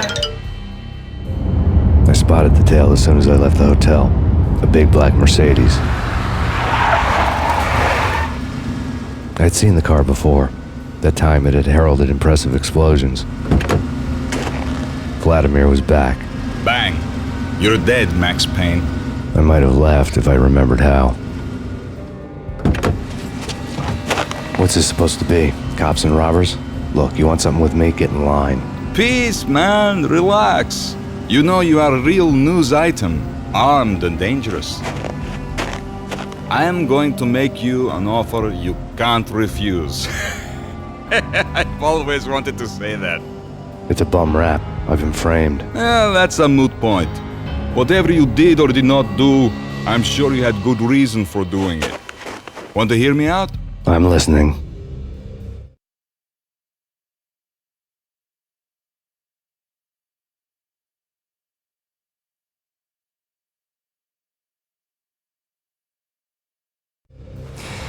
Punchinello messing with V is bad for business all around. But that's not all. There is this guy, Boris Time, used to pull jobs for me. He's the captain of the cargo ship Charon. Now the bastard turncoat has gone over to the other side, Punchinello's. The ship's loaded with high-res hardware, guns, my business. If Punchinello gets hold of that cargo, he's won and I have lost. And you'll have your work cut out for you. If you want to get to Punchinello, you need heavy-duty persuaders. I am just the man to get them for you. Change the ship back under my flag, maybe pop 2 in the traitor Dime's head while you're at it. You'll get enough guns to start the apocalypse. You in or out? Let's get this show on the road. Vladimir was one of those old-time bad guys with honor and morals, which made him almost one of the good guys. None of us was a saint.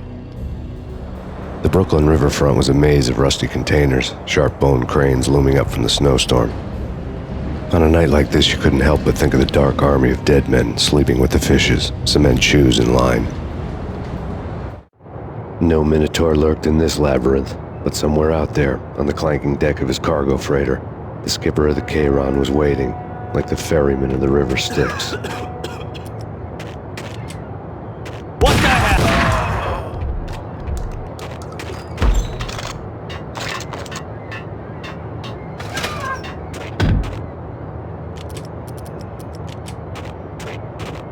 What the hell?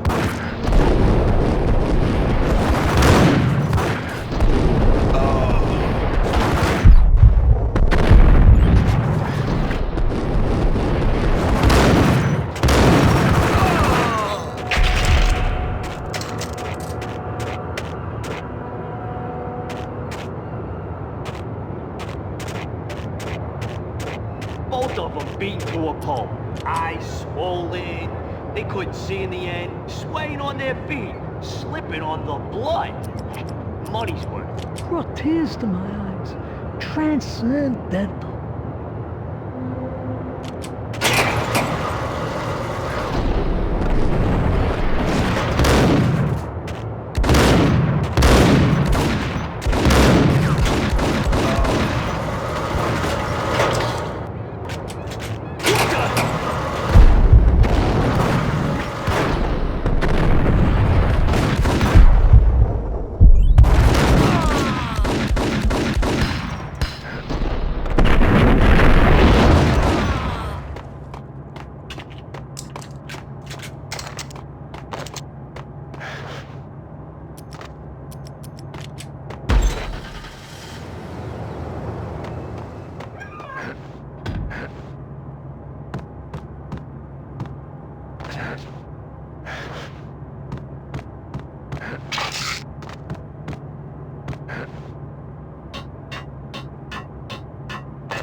Hold it!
Hold it!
This way.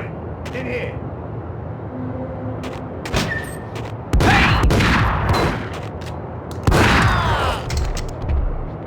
I doubted the letter was a receipt.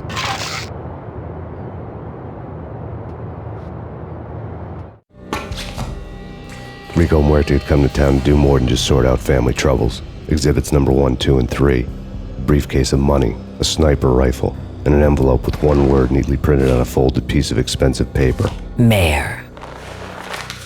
It didn't sound like a mafia contract at all. It was too cold and too to the point.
found Boris Dime's ship.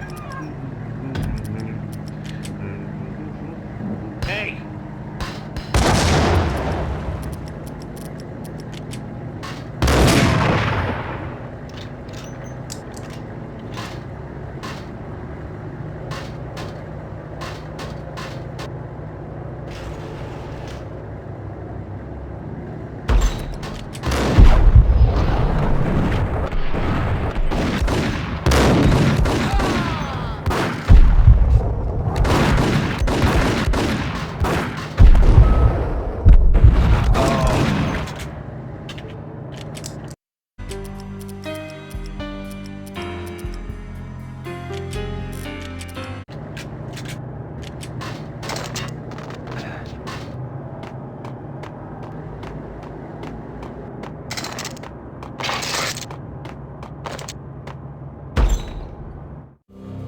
Rust had crept over the sides of the cargo steamer a long time ago.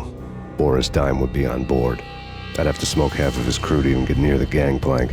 Guns were probably being kept in the hold, buried amidst the rats and oily water.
Angie, tell me, how much did Dime cost you? I bet it was more than his name. Max Payne. Right the first time. You're dead, punk. You sure you're not confusing me with Boris here? But you are right, of course. Pretty soon we should get together and have a talk. You son of a... Pissing Punchinello off was a dangerous game, but when people get mad, they make mistakes. I should know. That's where I wanted Punchinello, mad enough to trip over his own feet, preferably into a grave.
Did you get everything you need? Check.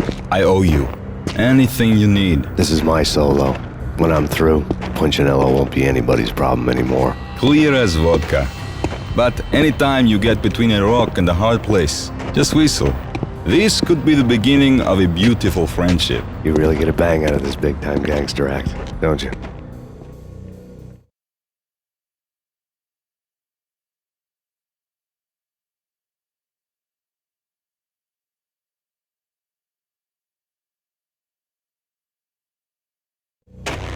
Even with all this firepower, I figured I couldn't get to Punchinello at his manor.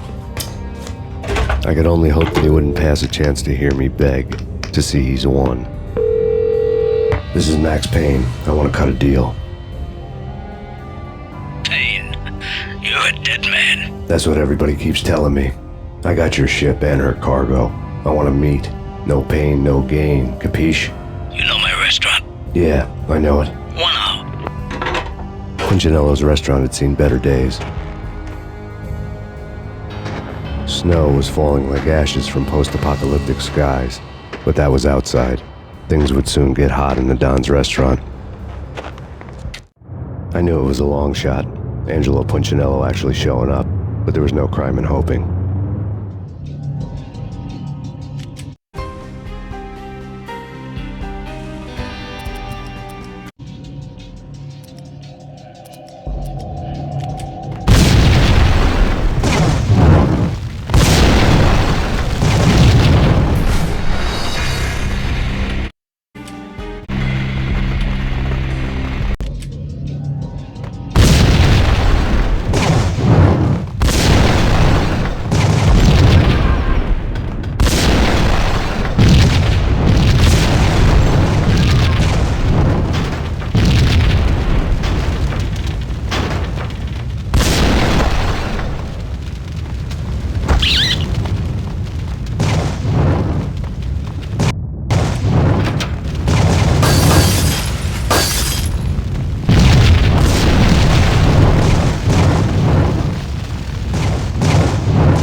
The feeling was mutual. He was trying to put out my flames with gasoline.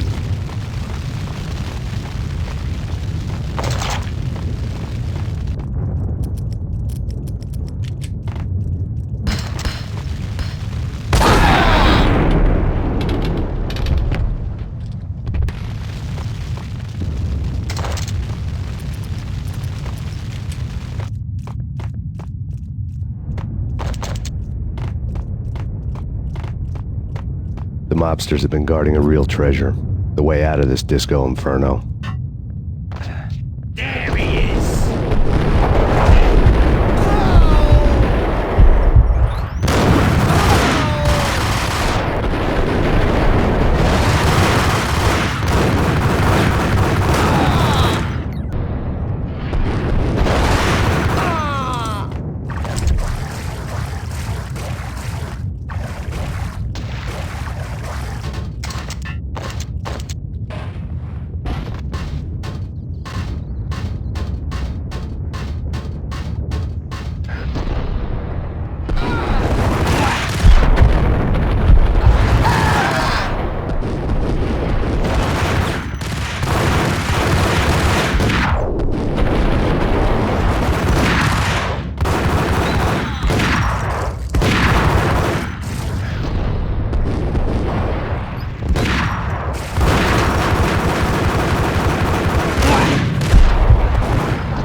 Dad had seen my smoke signals.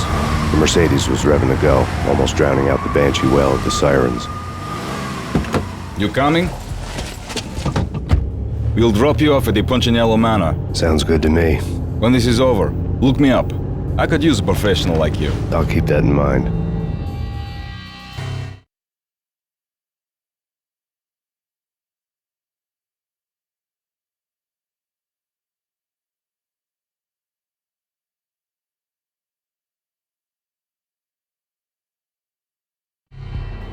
The night groaned with cold. The garden lights flickered nervously. In their light, the falling snow was dead white before the darkness ate it up. I had heard the stories. The trio were mad dogs. They'd have hung the heads of their enemies over the manor gates if the capo had only let them. Punchinello wanted pain. He'd see the pain. The trick in my situation was that there was no trick, no matter what the movies tell you. No rules, no secret mantra, no roadmap. It wasn't about how smart or how good you were. It was chaos and luck, and anyone who thought different was a fool. All you could do was to hang on madly, as long and as hard as you could. Someone had graciously left the back door open for me and killed the guards. My money was on Mona. I knew the trio would be standing between me and Punchinello. I had read their rap sheets, thick as phone books. No one would be walking out of here alive. The numbing cold of the broken night had followed me in. Upstairs, the trio tangoed down the manor halls to the silent rhythm of their murderous hearts, the blood of their victims rust on their lips. Vince Mugnano, Pilot Providence aka Big Brother, and Joe Deadpan Salem. The pistol was a frozen lump in my hand, piercing the skin, gnawing me to the bone.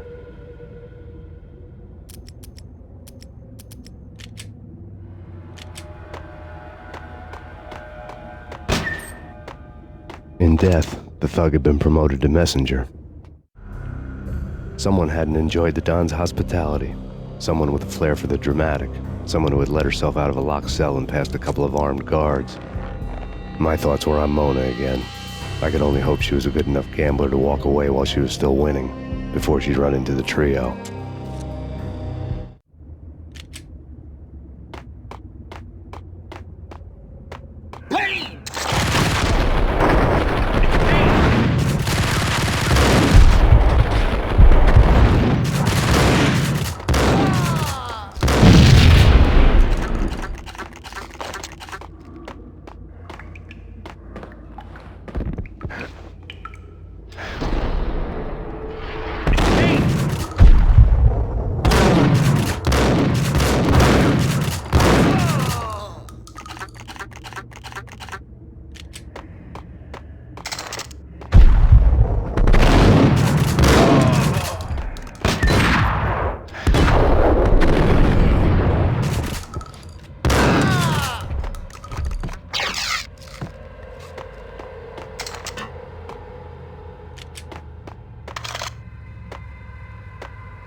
It's Payne! Someone get the guys from upstairs!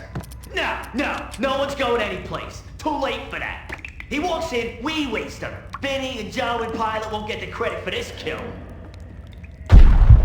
What the?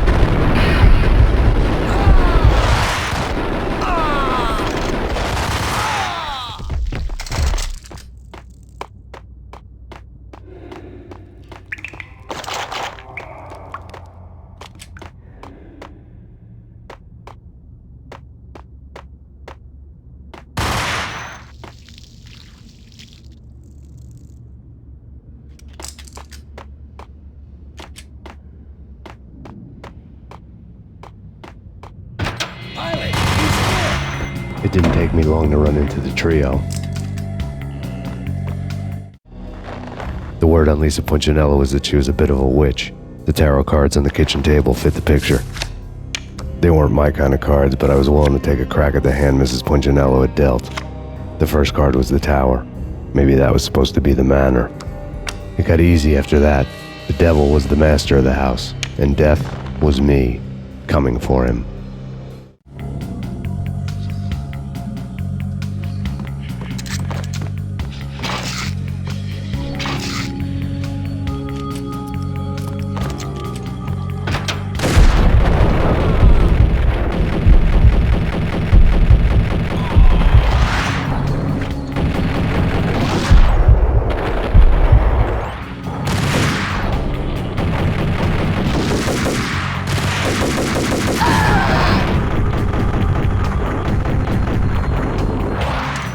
down, 2 to go.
Take care of him.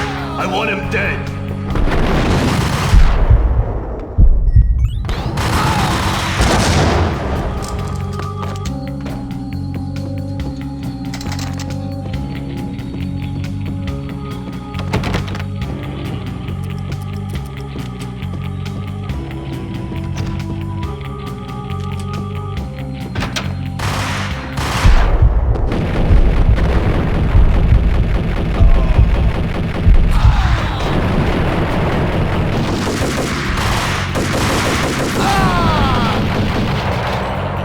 Down, 1 to go.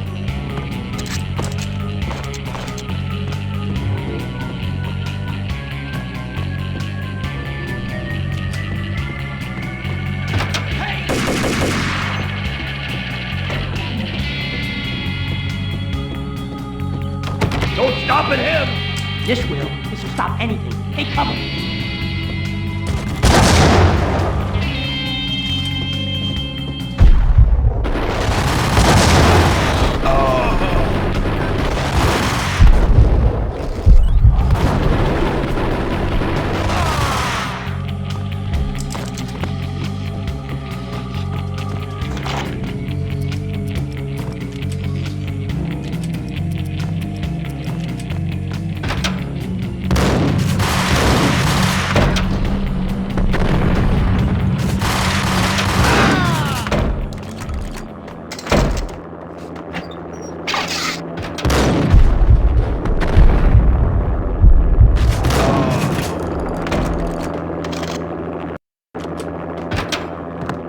It was too late for her. You're a real angel, Max. I couldn't tell whether it was Mona or her sister. The body was a mess. The sick bastard had really gotten a kick out of it. Seeing her lying there got me thinking about another woman's body on another bed. Got me thinking about a fallen cradle.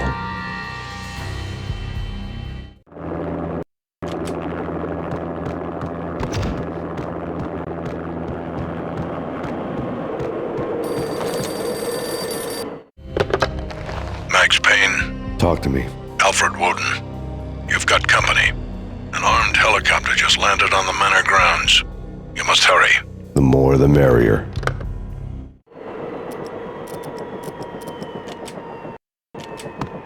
End of the road, Payne. Vince Mignotto.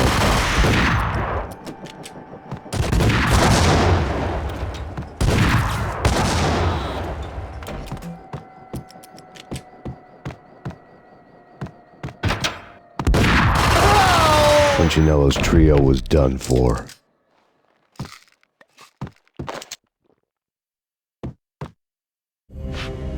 outside my door. Hurry. He's coming for me. You gotta hurry. Please. I could hear Punchinello on the phone begging for help. He should have been saying his goodbyes. Punchinello was a pushover. The moment I stepped into the room, he folded like a deuce before a royal flush. No, wait. I was just doing what I was told. I couldn't refuse. She's someone high up. Government, maybe. I don't know. He was trying to buy more sand for his hourglass. I wasn't selling any.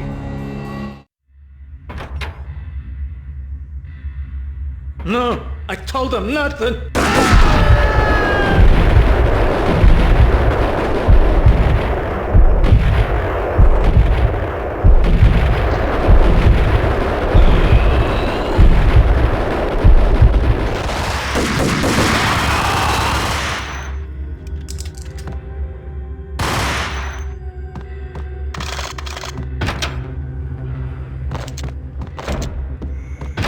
Drop it. Don't move. Game over, Max Payne. I could tell when I was outgunned. It was time to take another beating. The mystery witch was a real barracuda. Trouble on dagger heels, a smoking assault rifle in her hand, and an army of killer suits behind her. How sweet. I get to kill two birds with one stone. Sooner or later, it was going to catch up with you. Mr. Payne, it's time to show you the benefits of my brew. Be a good boy now. You'd find that Lady Luck was really a hooker. You were fresh out of cash.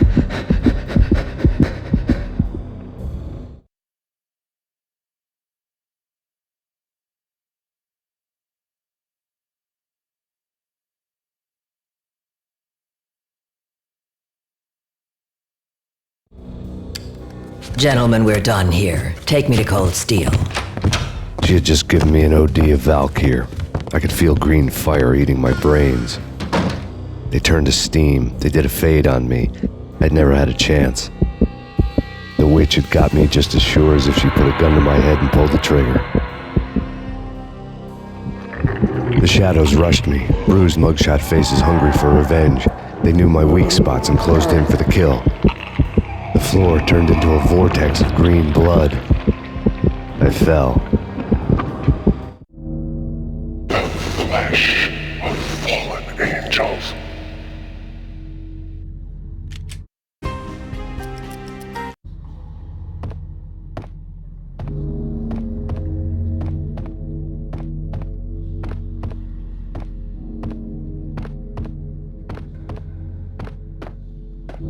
Who's there? Max? Max, is that you?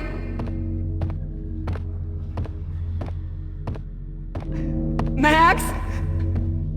Where are you, Max? Please.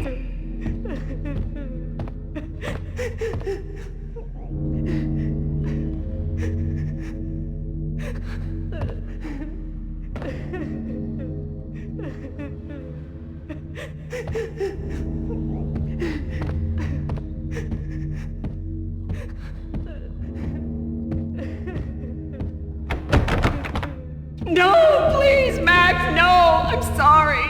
Please don't, Max, no! Please!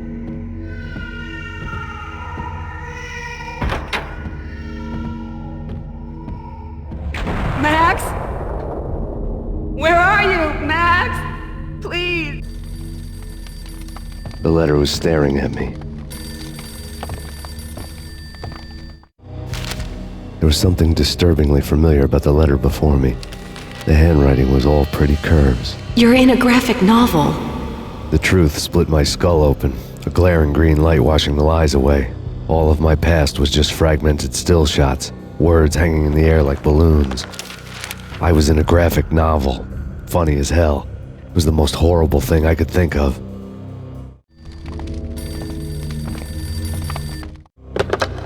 Bartender is shiny stuff and dreams are made of stooped necromancers. He sings like a banana wrist, having strayed too close to the constellations on their shaved skulls. There was a bad line in a prank call. Someone spouting insane babble. I couldn't make sense of it. But I had an overwhelming sense of deja vu, and the caller's voice sounded oddly familiar.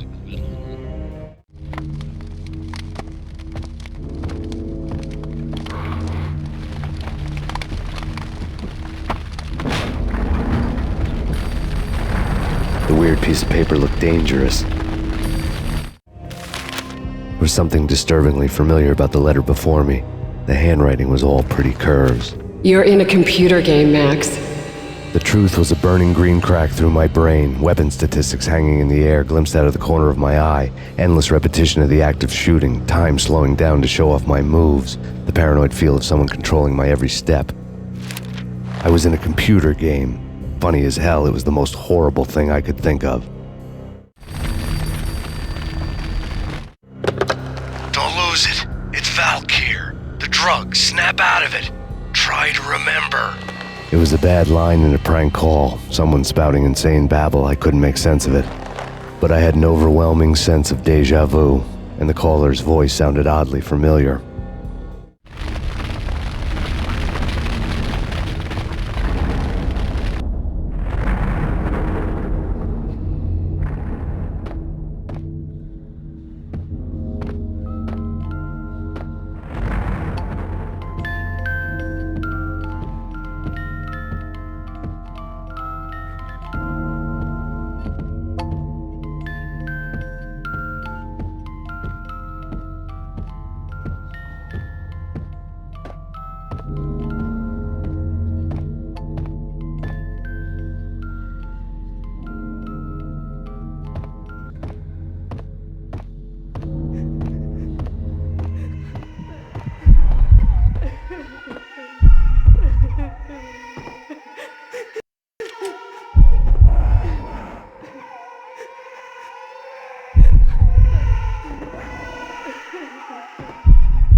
Max, something happened at the office today.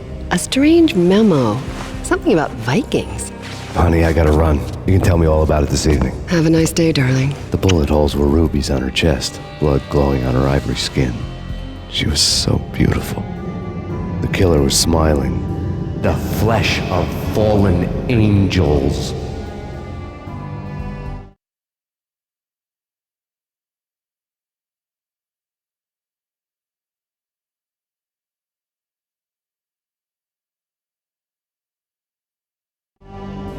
Slowly, the green nightmare faded, leaving dark stains on my soul that would never come off. I felt like flatlining. I was all shook up.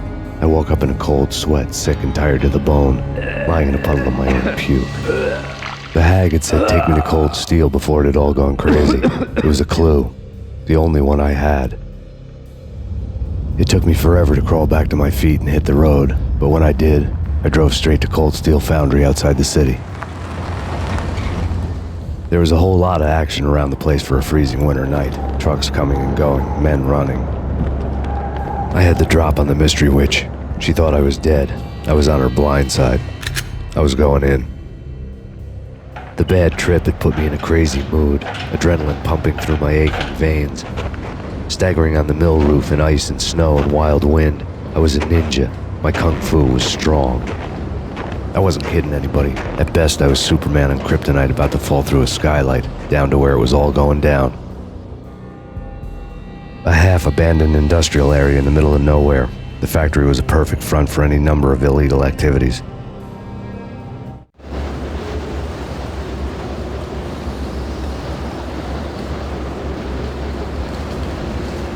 In the belly of the plant, molten metal boiled and bubbled like a witch's brew.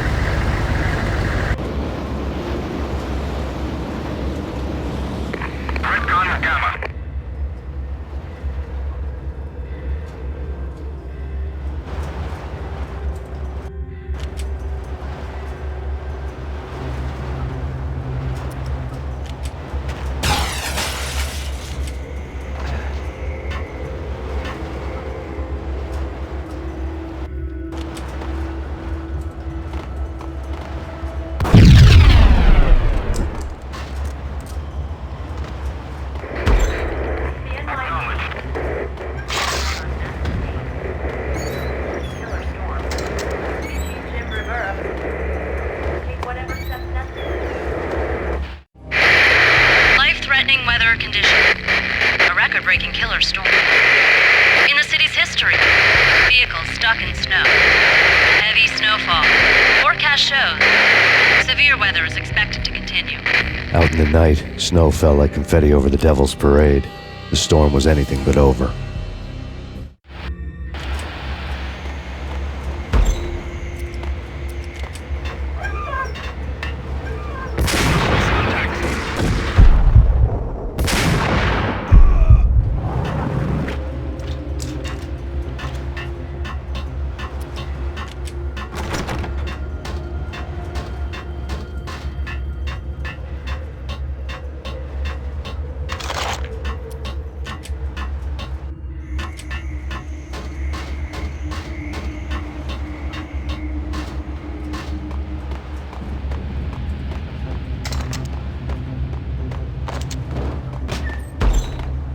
In pursuit of the intruder.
Can you believe it? I bet they sleep with their rifles. I bet they've given them names. I guess. So, you don't have a name for your gun? Hello? Hell no. You do? Well, yeah, kind of. Hey, let's hear it. Well, I call it Dick Justice. I rest my case. Search and destroy.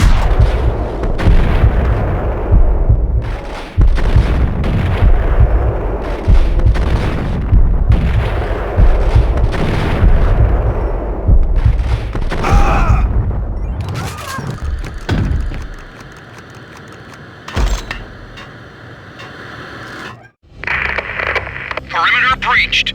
The facility has been compromised. Repeat, the Deep Six has been compromised. Initiate Operation Deadeye. The walkie-talkie military lingo could mean only one thing. They were getting ready to destroy the evidence and vanish into the night. I was so close. The hidden truths were just around the corner.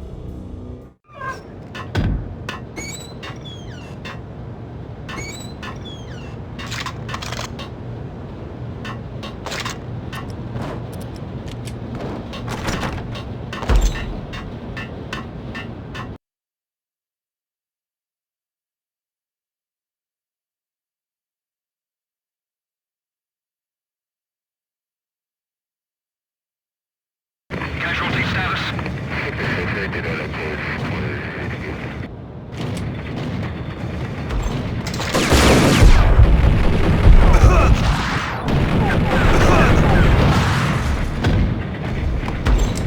The folder on the table told a grim tale.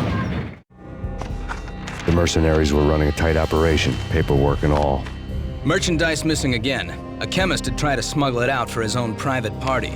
Locked him up in cell B7 in D6's old test facility to wait for proper processing. I was close enough to hear the secrets, just beyond the next doorway.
showed me the way. Processing diagrams filled the control room screens, all but one. An elevator titled D6 on one of the screens, somewhere onwards, past rows of ovens, in the core of the plant.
I had taken on the role of the mythic detective, Bogart as Marlowe or as Sam Spade going after the Maltese Falcon to unravel all the mysteries.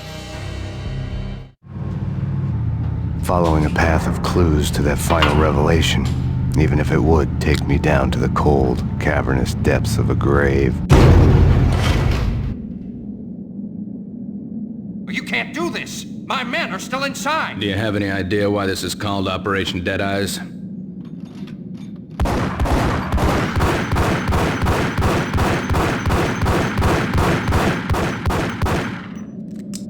I think he's dead already. Let's do it.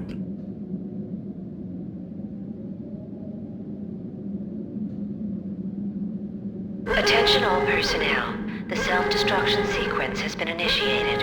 Evacuate the complex We've got immediately. company. The self-destruction sequence has been initiated. Proceed to the nearest exit immediately.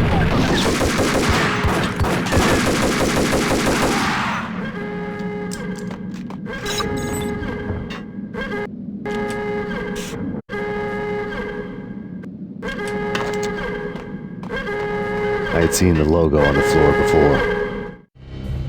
There was an old army bunker under the steel mill. I knew the military plaque on the floor. I had seen 1,000 variations of the insignia on crumbling brick walls everywhere in the city. The sword replaced by a syringe. Project Valhalla, V for Valkyr, V for Valhalla. All of a sudden it read like a crackpot conspiracy theory.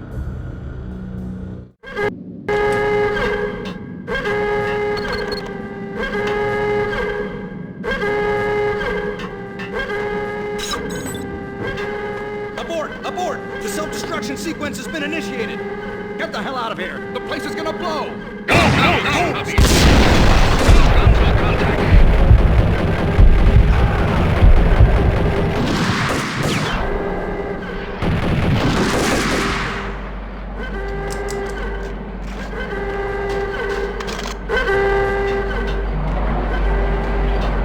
Attention all personnel. The self-destruction sequence has been initiated. Proceed to the nearest exit immediately.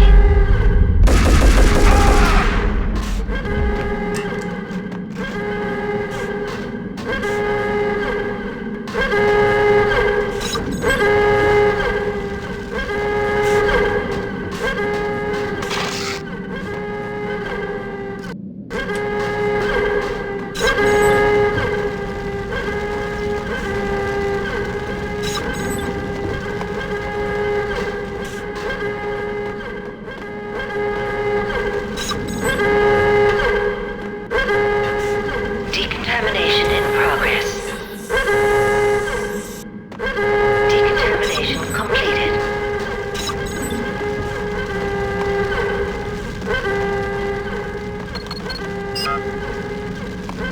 Like everything else in the Valkyr case, the door code was a mystery to All me. personnel. The self-destruction sequence has been The chemist had been using the Proceed to workstation when he nearest exit died. immediately. The half-life of the lab rat had ended online, his password blinking on the screen.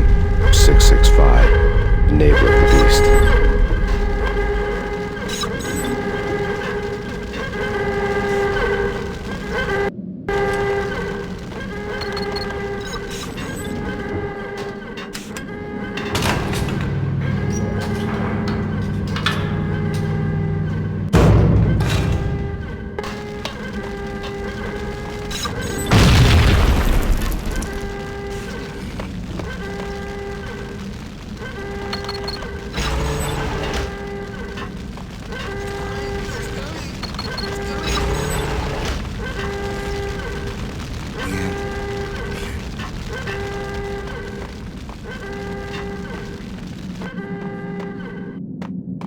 In here! Hey! Get me out of here! Attention I'm all innocent! personnel. There! The Let me out! self-destruction sequence has been initiated. Proceed to the nearest exit immediately.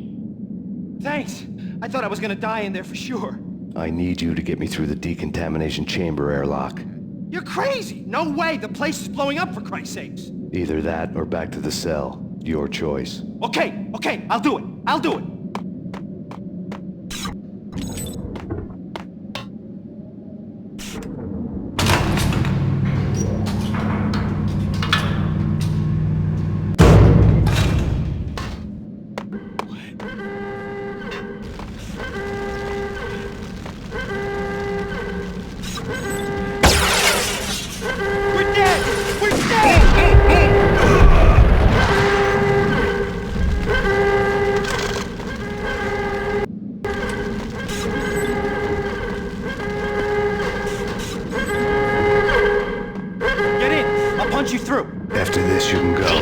Activation in progress. Attention all personnel. The self-destruction sequence has been contamination. Proceed to the nearest exit immediately.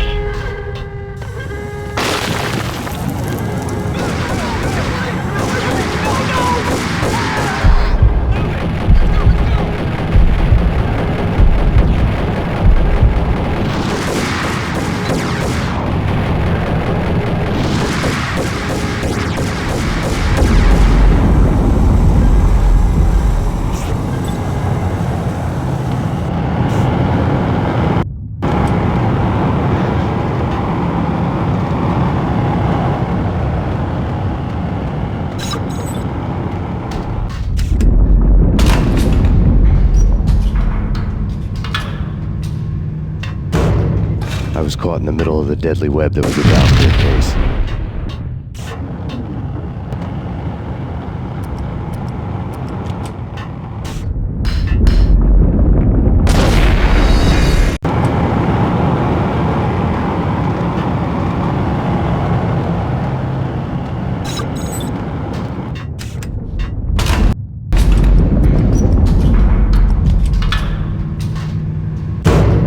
I was caught in the Valkyrie case.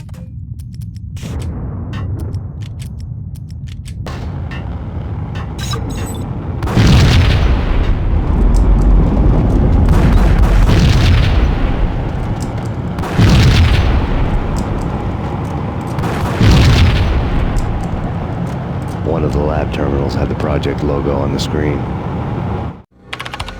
Top secret. Project Valhalla. U.S. Army. Yggdrasil Network. Valhalla, the otherworldly place in Norse mythology where the bravest heroes spent their afterlife feasting and fighting forever, their wounds miraculously healed night after night. Valkyr, the maidens who chose the most courageous Viking warriors and carried them to Valhalla. 1991. The research objective is to create a chemical substance to enhance the stamina and morale of infantry troops. 1995. Results unsatisfactory. Project cancelled. Someone had decided to continue the sick experiment unauthorized. Project compromised. Data leak. Fix the damage by any means necessary. Security clearance red. Authorized by the project lead. Field test. Double the dosage for all the remaining test subjects.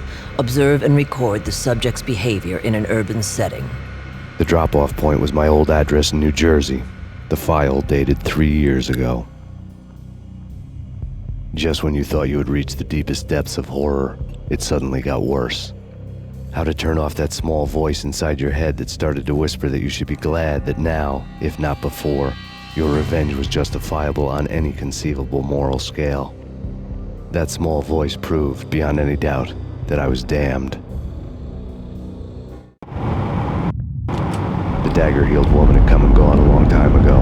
There was nothing more for me here. The bunker's name was acting as a self-fulfilling prophecy.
piece together a jigsaw, and the final picture is you finishing that same puzzle. A mad, green-eyed killer standing behind you. An urban legend come true. The Project Valhalla test subjects had been the mad junkies who had murdered my loved ones. The rest was simple body count math. It all pointed to her. Ms. Valkyr. The factory went up in a fiery inferno behind me. All my leads were dead, turned to smoke and dust. I had lost my way. I hadn't slept in a million years.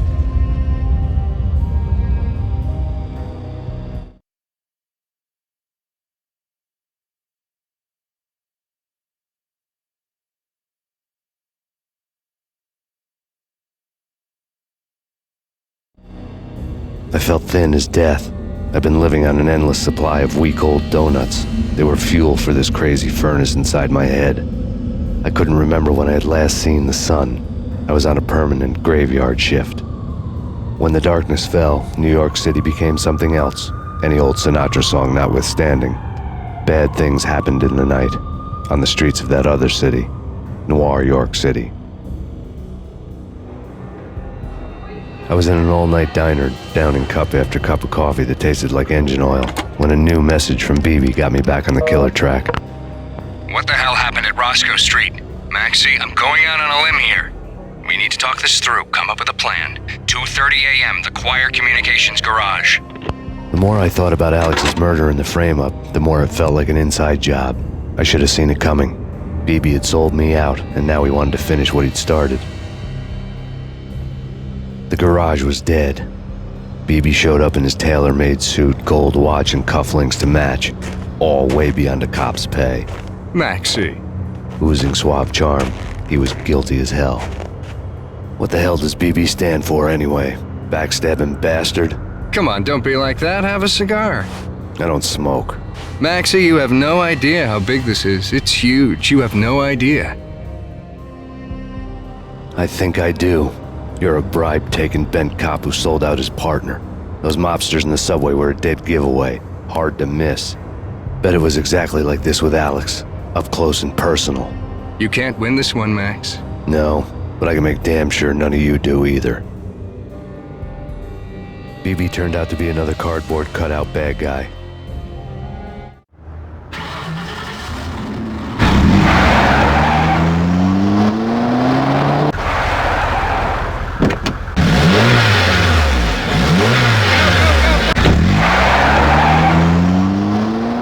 Bad cop on the take, a cowardly right-hand man fleeing from the scene, leaving his paid thugs to do his dirty work.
To everyone at Remedy, this is Jamie and Renault. Hello. Hey, how you doing? And this is hopefully the last session we've done for you, or we're going to do for you. It's been a pleasure working on this game. We hope you like the audio. Good luck with bringing it home. And we're with you on it all the way. And again, thank you very much, and the game rocks. Thank you very much, and it was a pleasure meeting you guys at E3, and we hope that this is everything you need.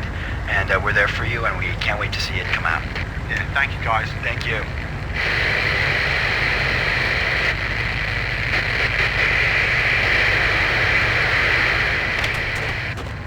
Not confirmed later, so I get from back.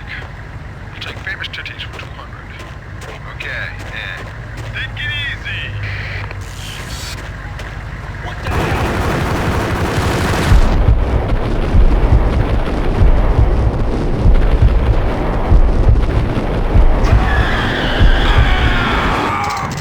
Hey.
reports of a fire at the Punchinello Manor in Westchester.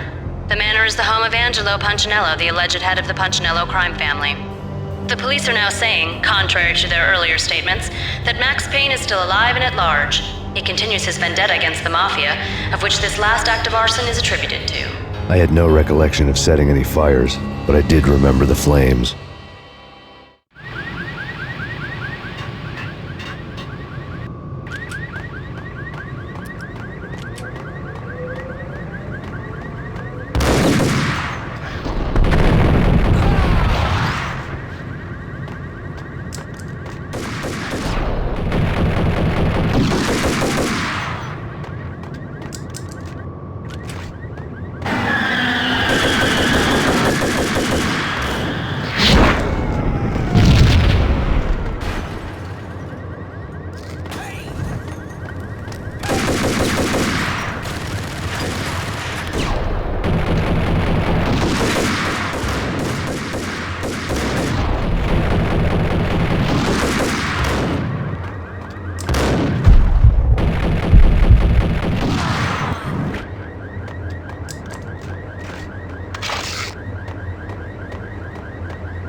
People who refuse to see the inevitable, refuse to do the smart thing.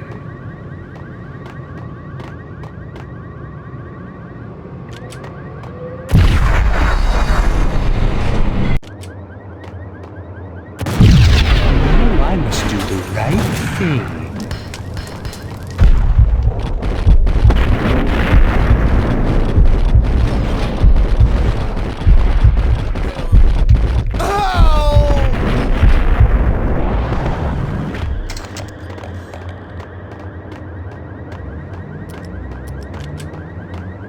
Payphone started to ring.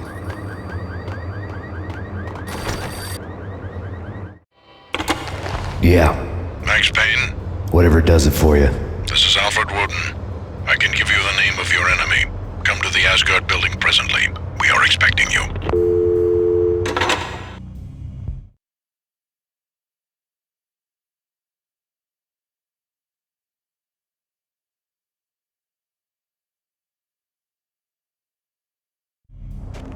Woden was waiting for me on the steps of the old building. Mr. Payne, let's go inside. The others are anxious to begin. The others? Despite the general misconception, this building actually predates the City Hall by 2 years, thus being the oldest municipal building still in use here at the foot of the Brooklyn Bridge. No kidding. The old man played tour guide as he led me through a dark domed hall. The answers I was after loomed large ahead. Mr. Payne, I would like to introduce you to my colleagues in what we call the Inner Circle. You've been watching too much X-Files. You have seen the files on Project Valhalla. We can fill the gaps, provide you with the information missing from those files. We were all involved in the early stages of the project during the Gulf War. What's the catch? We would very much like to blow this thing wide open, but our hands are tied. Her name is Nicole Horn. She was the key figure in Project Valhalla. When the funding was discontinued, she simply refused to quit. She knew exactly what she had in her hands. Nicole Horn is the president of Acer Corporation. She has more than half the city in her pocket. This must be kept under wraps. If you try to go public with this, we will deny any knowledge. We need you to take her out. Afterwards, we can protect you.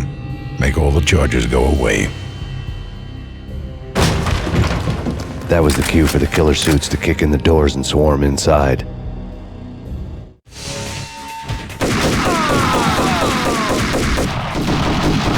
It was an impressive floor show, but I decided to leave early anyway. It was only a one-story fall. Lucky me.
One of the monitors showed what was left of the Inner Circle.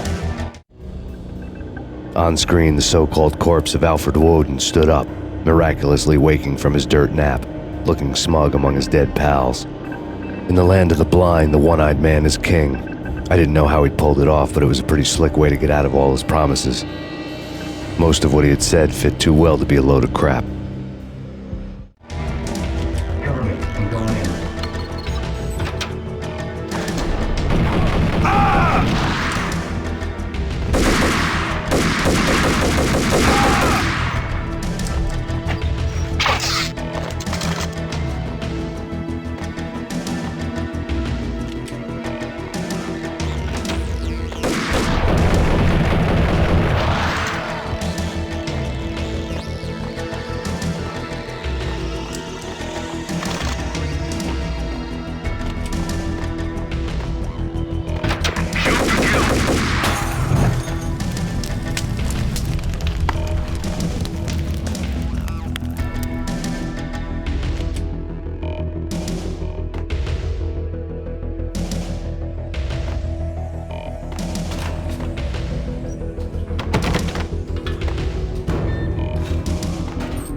And what is your answer to those saying that he is actually providing a service long overdue to the city? This crusade nonsense has gone too far. He's out of control. It must stop. He will be stopped. That was Deputy Chief Jim Rivera from the New York City Police Department.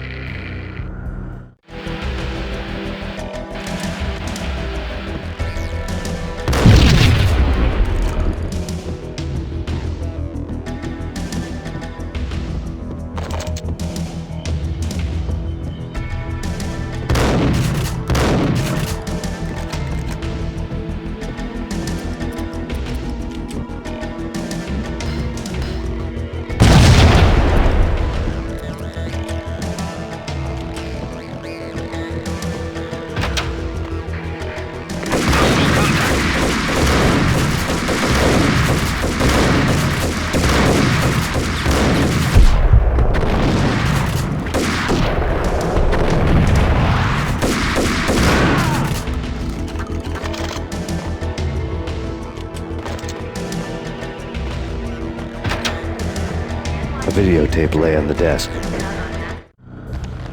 Nicole Horn had blackmailed the inner circle into silence. The tape came with a curt extortion note on a piece of expensive paper. I remembered Candy Dawn taping her clients in action on the side, selling the tapes to the highest bidder. I was sure that kinky sex was nowhere near Alfred Woden's worst sin, but I had a feeling that when this was over, any collateral would come in handy.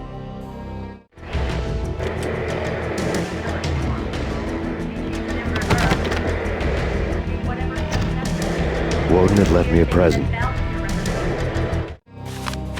Woden had taken care of my mission preps with military precision. The critical areas in the Acer Corporation headquarters blueprints were circled in red.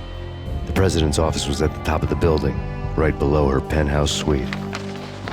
The elevators were controlled by a security computer, part of the mainframe located underground below the building. The high-rise was sealed as tight as a sci-fi fortress.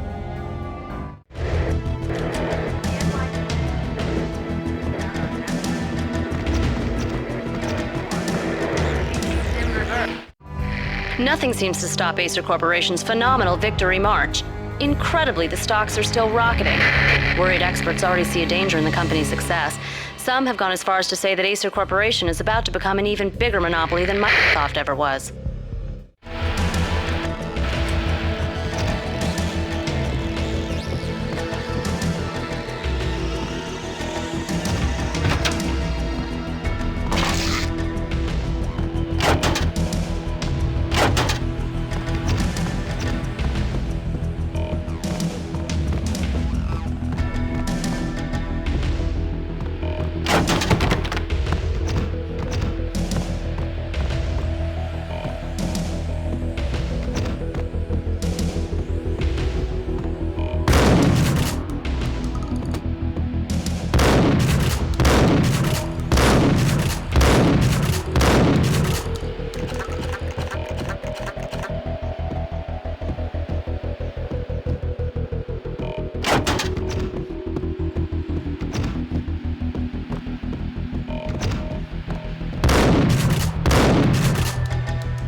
Next, the season finale of The Void.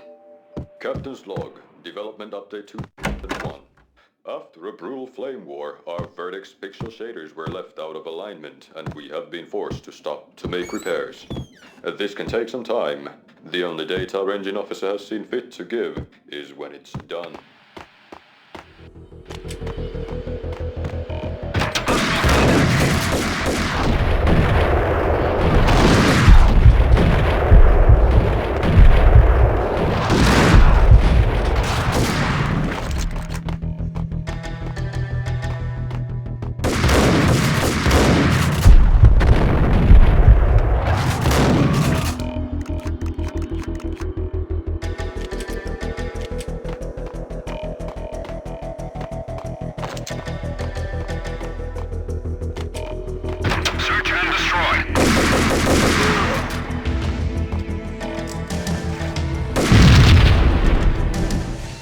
Move, move, move!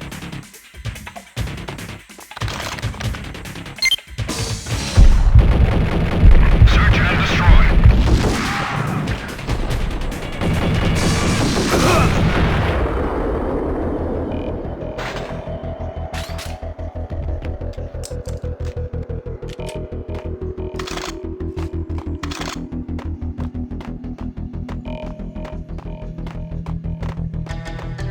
The best movie ending ever? Oh, gotta be Butch Cassidy and the Sundance Kid. A hero's end, going out with guns blazing. Never heard of it. No? Okay, newer stuff then. The Usual Suspects, where Spacey walks out of the police station and suddenly loses his limb. Or hey, Seven, where Brad Pitt gets to that head-sized blood-soaked cardboard box. Now I know. Freaking zombie demons from outer space. Drowning in blood was cool. Oh, why do I even bother? What the?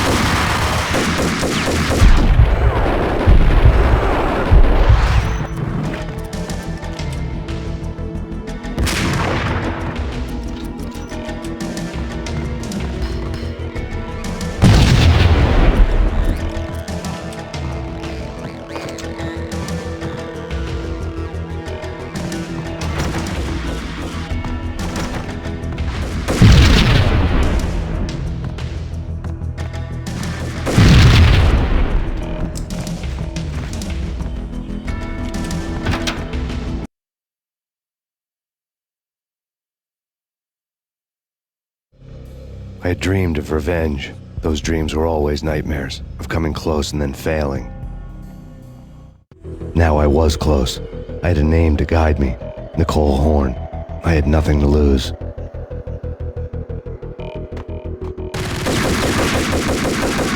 The Inner Circle had quite a track record.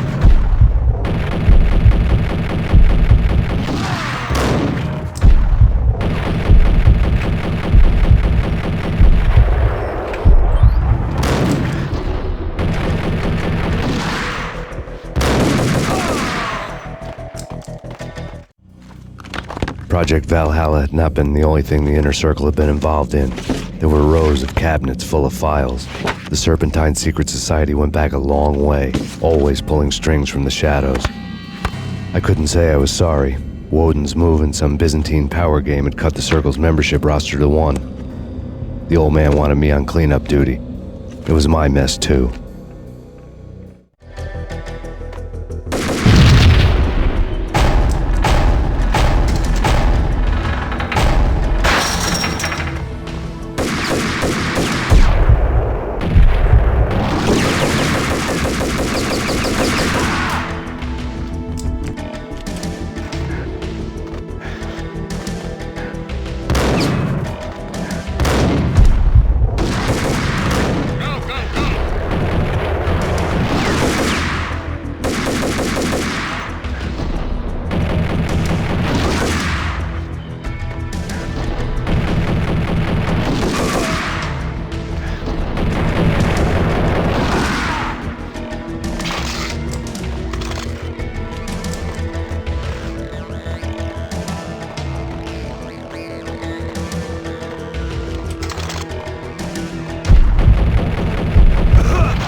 CIA, FBI, you've seen one, you've seen them all. Sure, good for a practice run.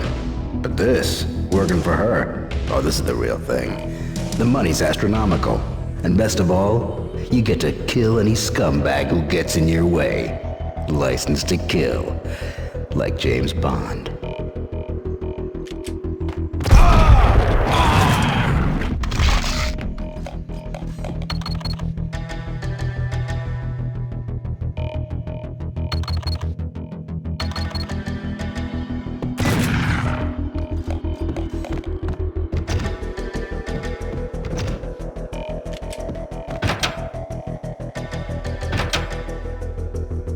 Take him down. Shoot to kill. Let's finish this.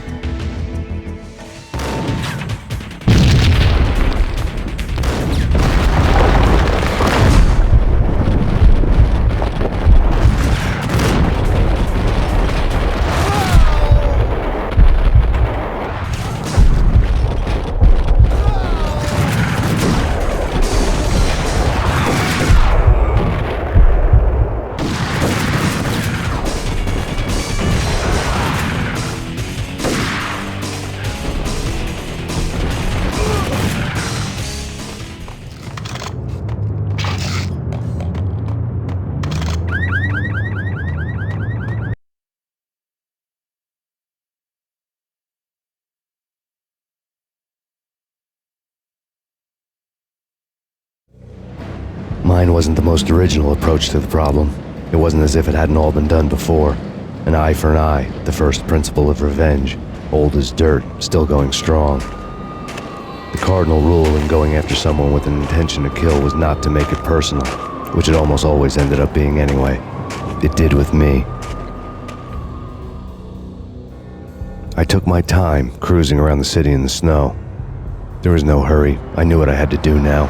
I took my time, thinking about it, building up the rage. When I was ready, I parked the stolen wheels at the front entrance of the Acer Corporation headquarters. Got out, got in, got cracking. I had a bullet with Nicole Horn's name on it. I had 10,000 bullets with the hag's name on them. She had ultra-high-tech security systems, enough mercenaries and weaponry to start World War III. There was no fear. New York disappeared behind a veil of snow. I had crossed the threshold. This was her domain, sleek and sexy and soulless, all glass and steel. A place of color-coded security keycards, metal detectors, and surveillance systems.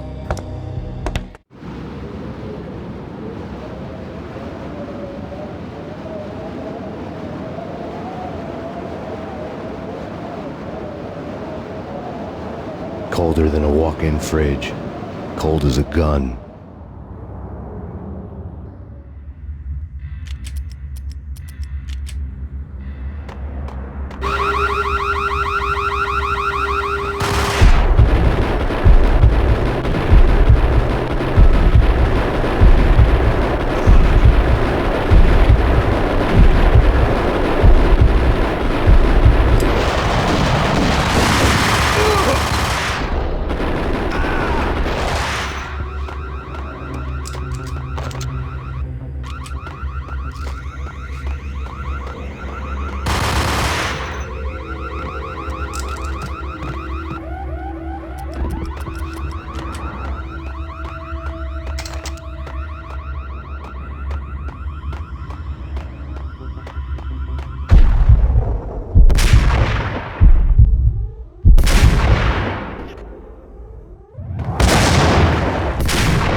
looking good. Max, we gotta stop meeting like this. It will be a cold day in hell before I let a narc cop stop me. Miss Sachs, do your job. Relax, Max. You're a nice guy. I don't kill nice guys. You're not bad yourself. It was different when Horn wanted Punchinello dead. To cut her ties to the Mafia, he deserved to die. The same goes with her. She's the bad guy here. Her sister was whispering to her in my favor. I knew the appetites of ghosts intimately. They hungered for revenge. No! A gunshot boomed and she fell down in slow motion. She was a nice girl, not really a stone-cold killer. And now she was stone-cold dead. Like religious fanatics or loyal samurai, Horn's private army was coming at me. Send me backup. Request assistance.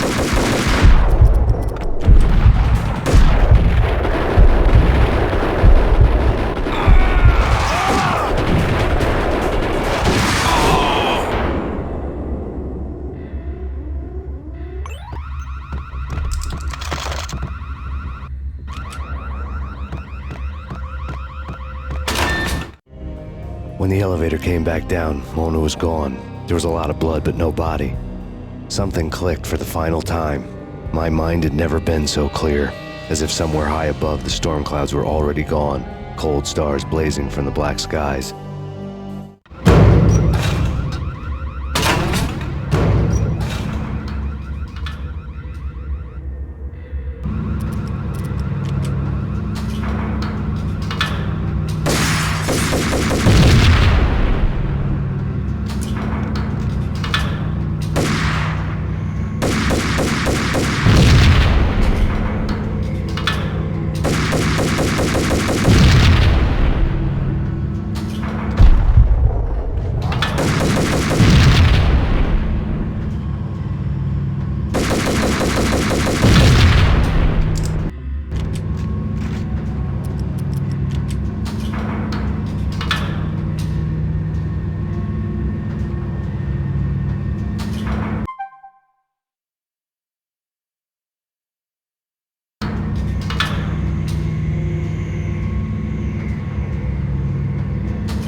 Action movies, and I'm talking about the coolest of the cool. It always seems like time slows down in the middle of the action. You know, you can see the bullets flying through the air, the hero dodging in slow motion. Oh man, it would be so cool to be able to do that. Bullet time, that's what they call it. Bullet time, yeah, would be so cool.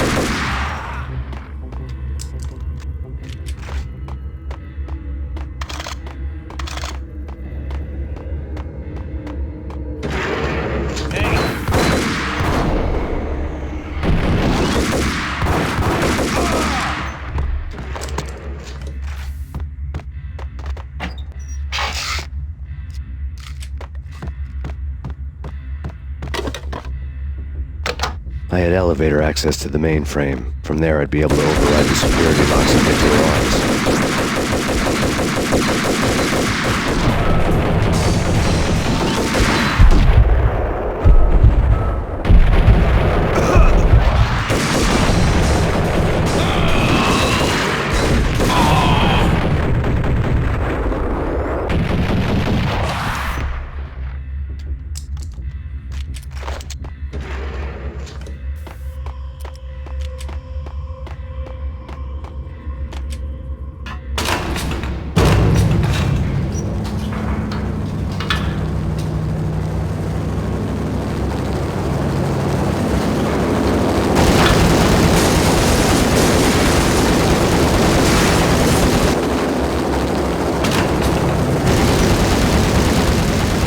chopper was Horn's pet guardian, inhuman and flawless. It was stalking me.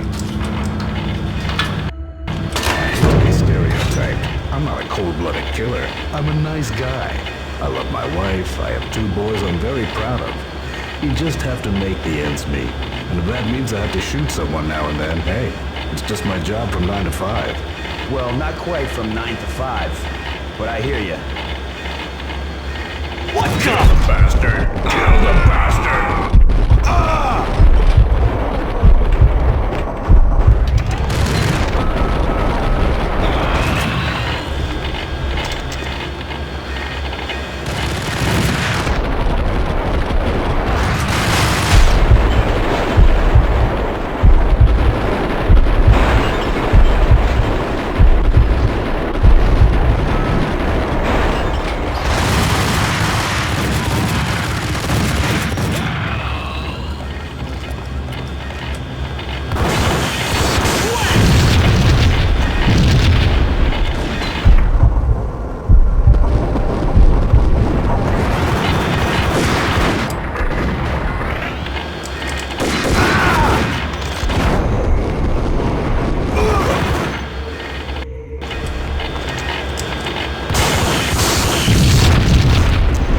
Locks were now offline. All bets were off. The elevator would take me all the way up.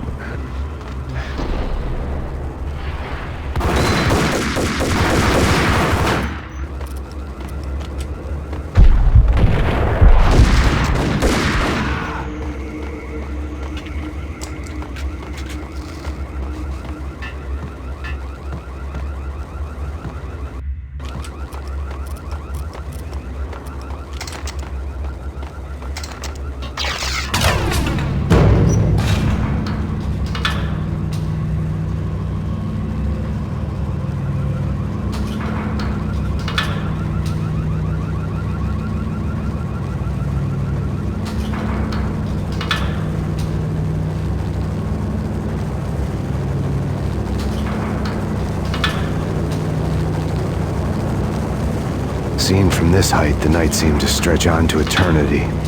A hint of desperation had crept into the snowstorm, as if it was trying to get it all out before the end.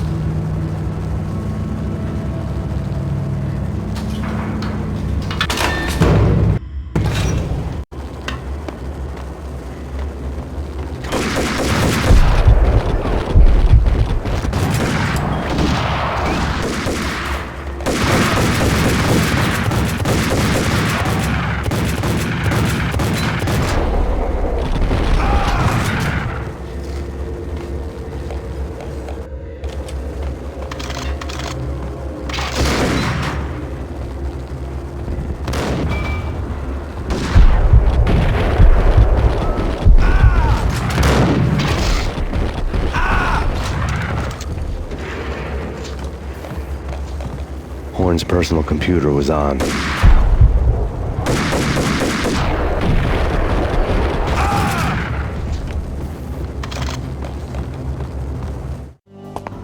Next to the printer was a neat stack of expensive paper. Hacking through Horn's computer would have unearthed files of criminal plans, strategies for world domination, spy helicopter reports, illegal wiretap recordings, internet porno, all of the above. Take your pick. I really didn't care anymore. I had seen too much of it already.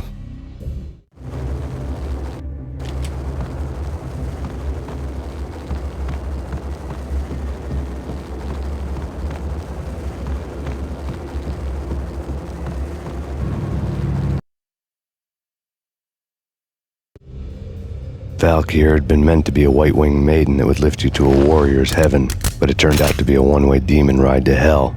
The devil was in the drug. I knew. I had met him.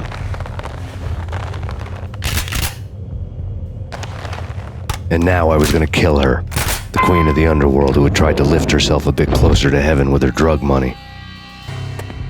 No begging, no bribes. She knew better.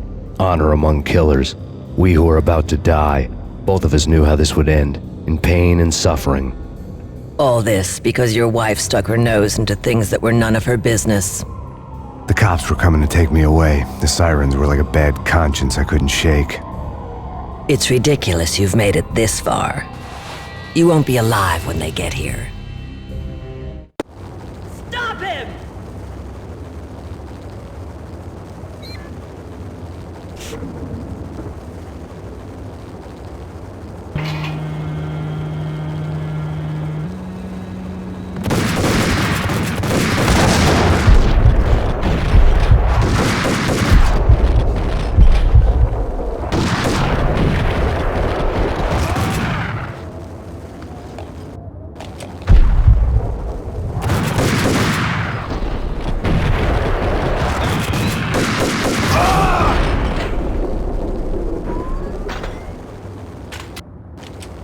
The elevator lobby. Get us back up now. Max Payne, this is futile. A waste of time. The deaths of your wife and daughter were necessary. Inevitable. It is done. You cannot bring them back. Nothing you do will make it any better.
Max Payne, you are fighting a losing battle. You cannot survive this. You will die. Stop fighting. Make it easy for yourself. Accept your fate. You will die here.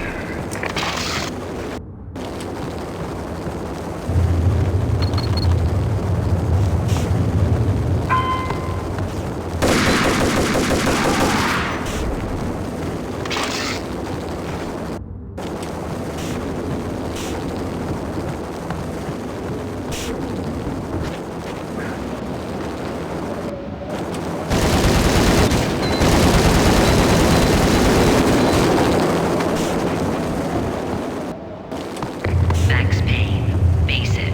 You are up against an unbeatable force. You have already lost. You have lost. Only death will set you free from your pain. Accept it. Surrender. Give up. We have him in the North Lounge. Send us assistance.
step further, and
They were all dead. The final gunshot was an exclamation mark to everything that had led to this point.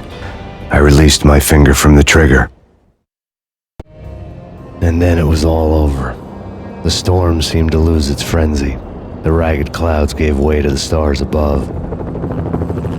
Max Payne, this is Deputy Chief Jim Bravura from the NYPD. We've got the building surrounded. Throw down your weapons and lie down with your hands behind your head.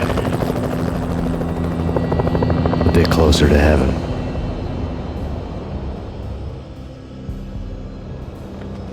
The cops' voices were distant and muted. Freeze! NYPD! Hold it right there! My ghosts released me from their haunting. Down below, New York City glittered like diamonds on black velvet. You gave us one hell of a ride. Take him down to Central Booking. You heard the man. Woden was there in the crowd, standing by the sidelines. It wouldn't be over till the man with the patch would say so. He'd say the right words. I knew he would. He'd better. Woden grinned smugly. It was the grin of a winner. That made two of us.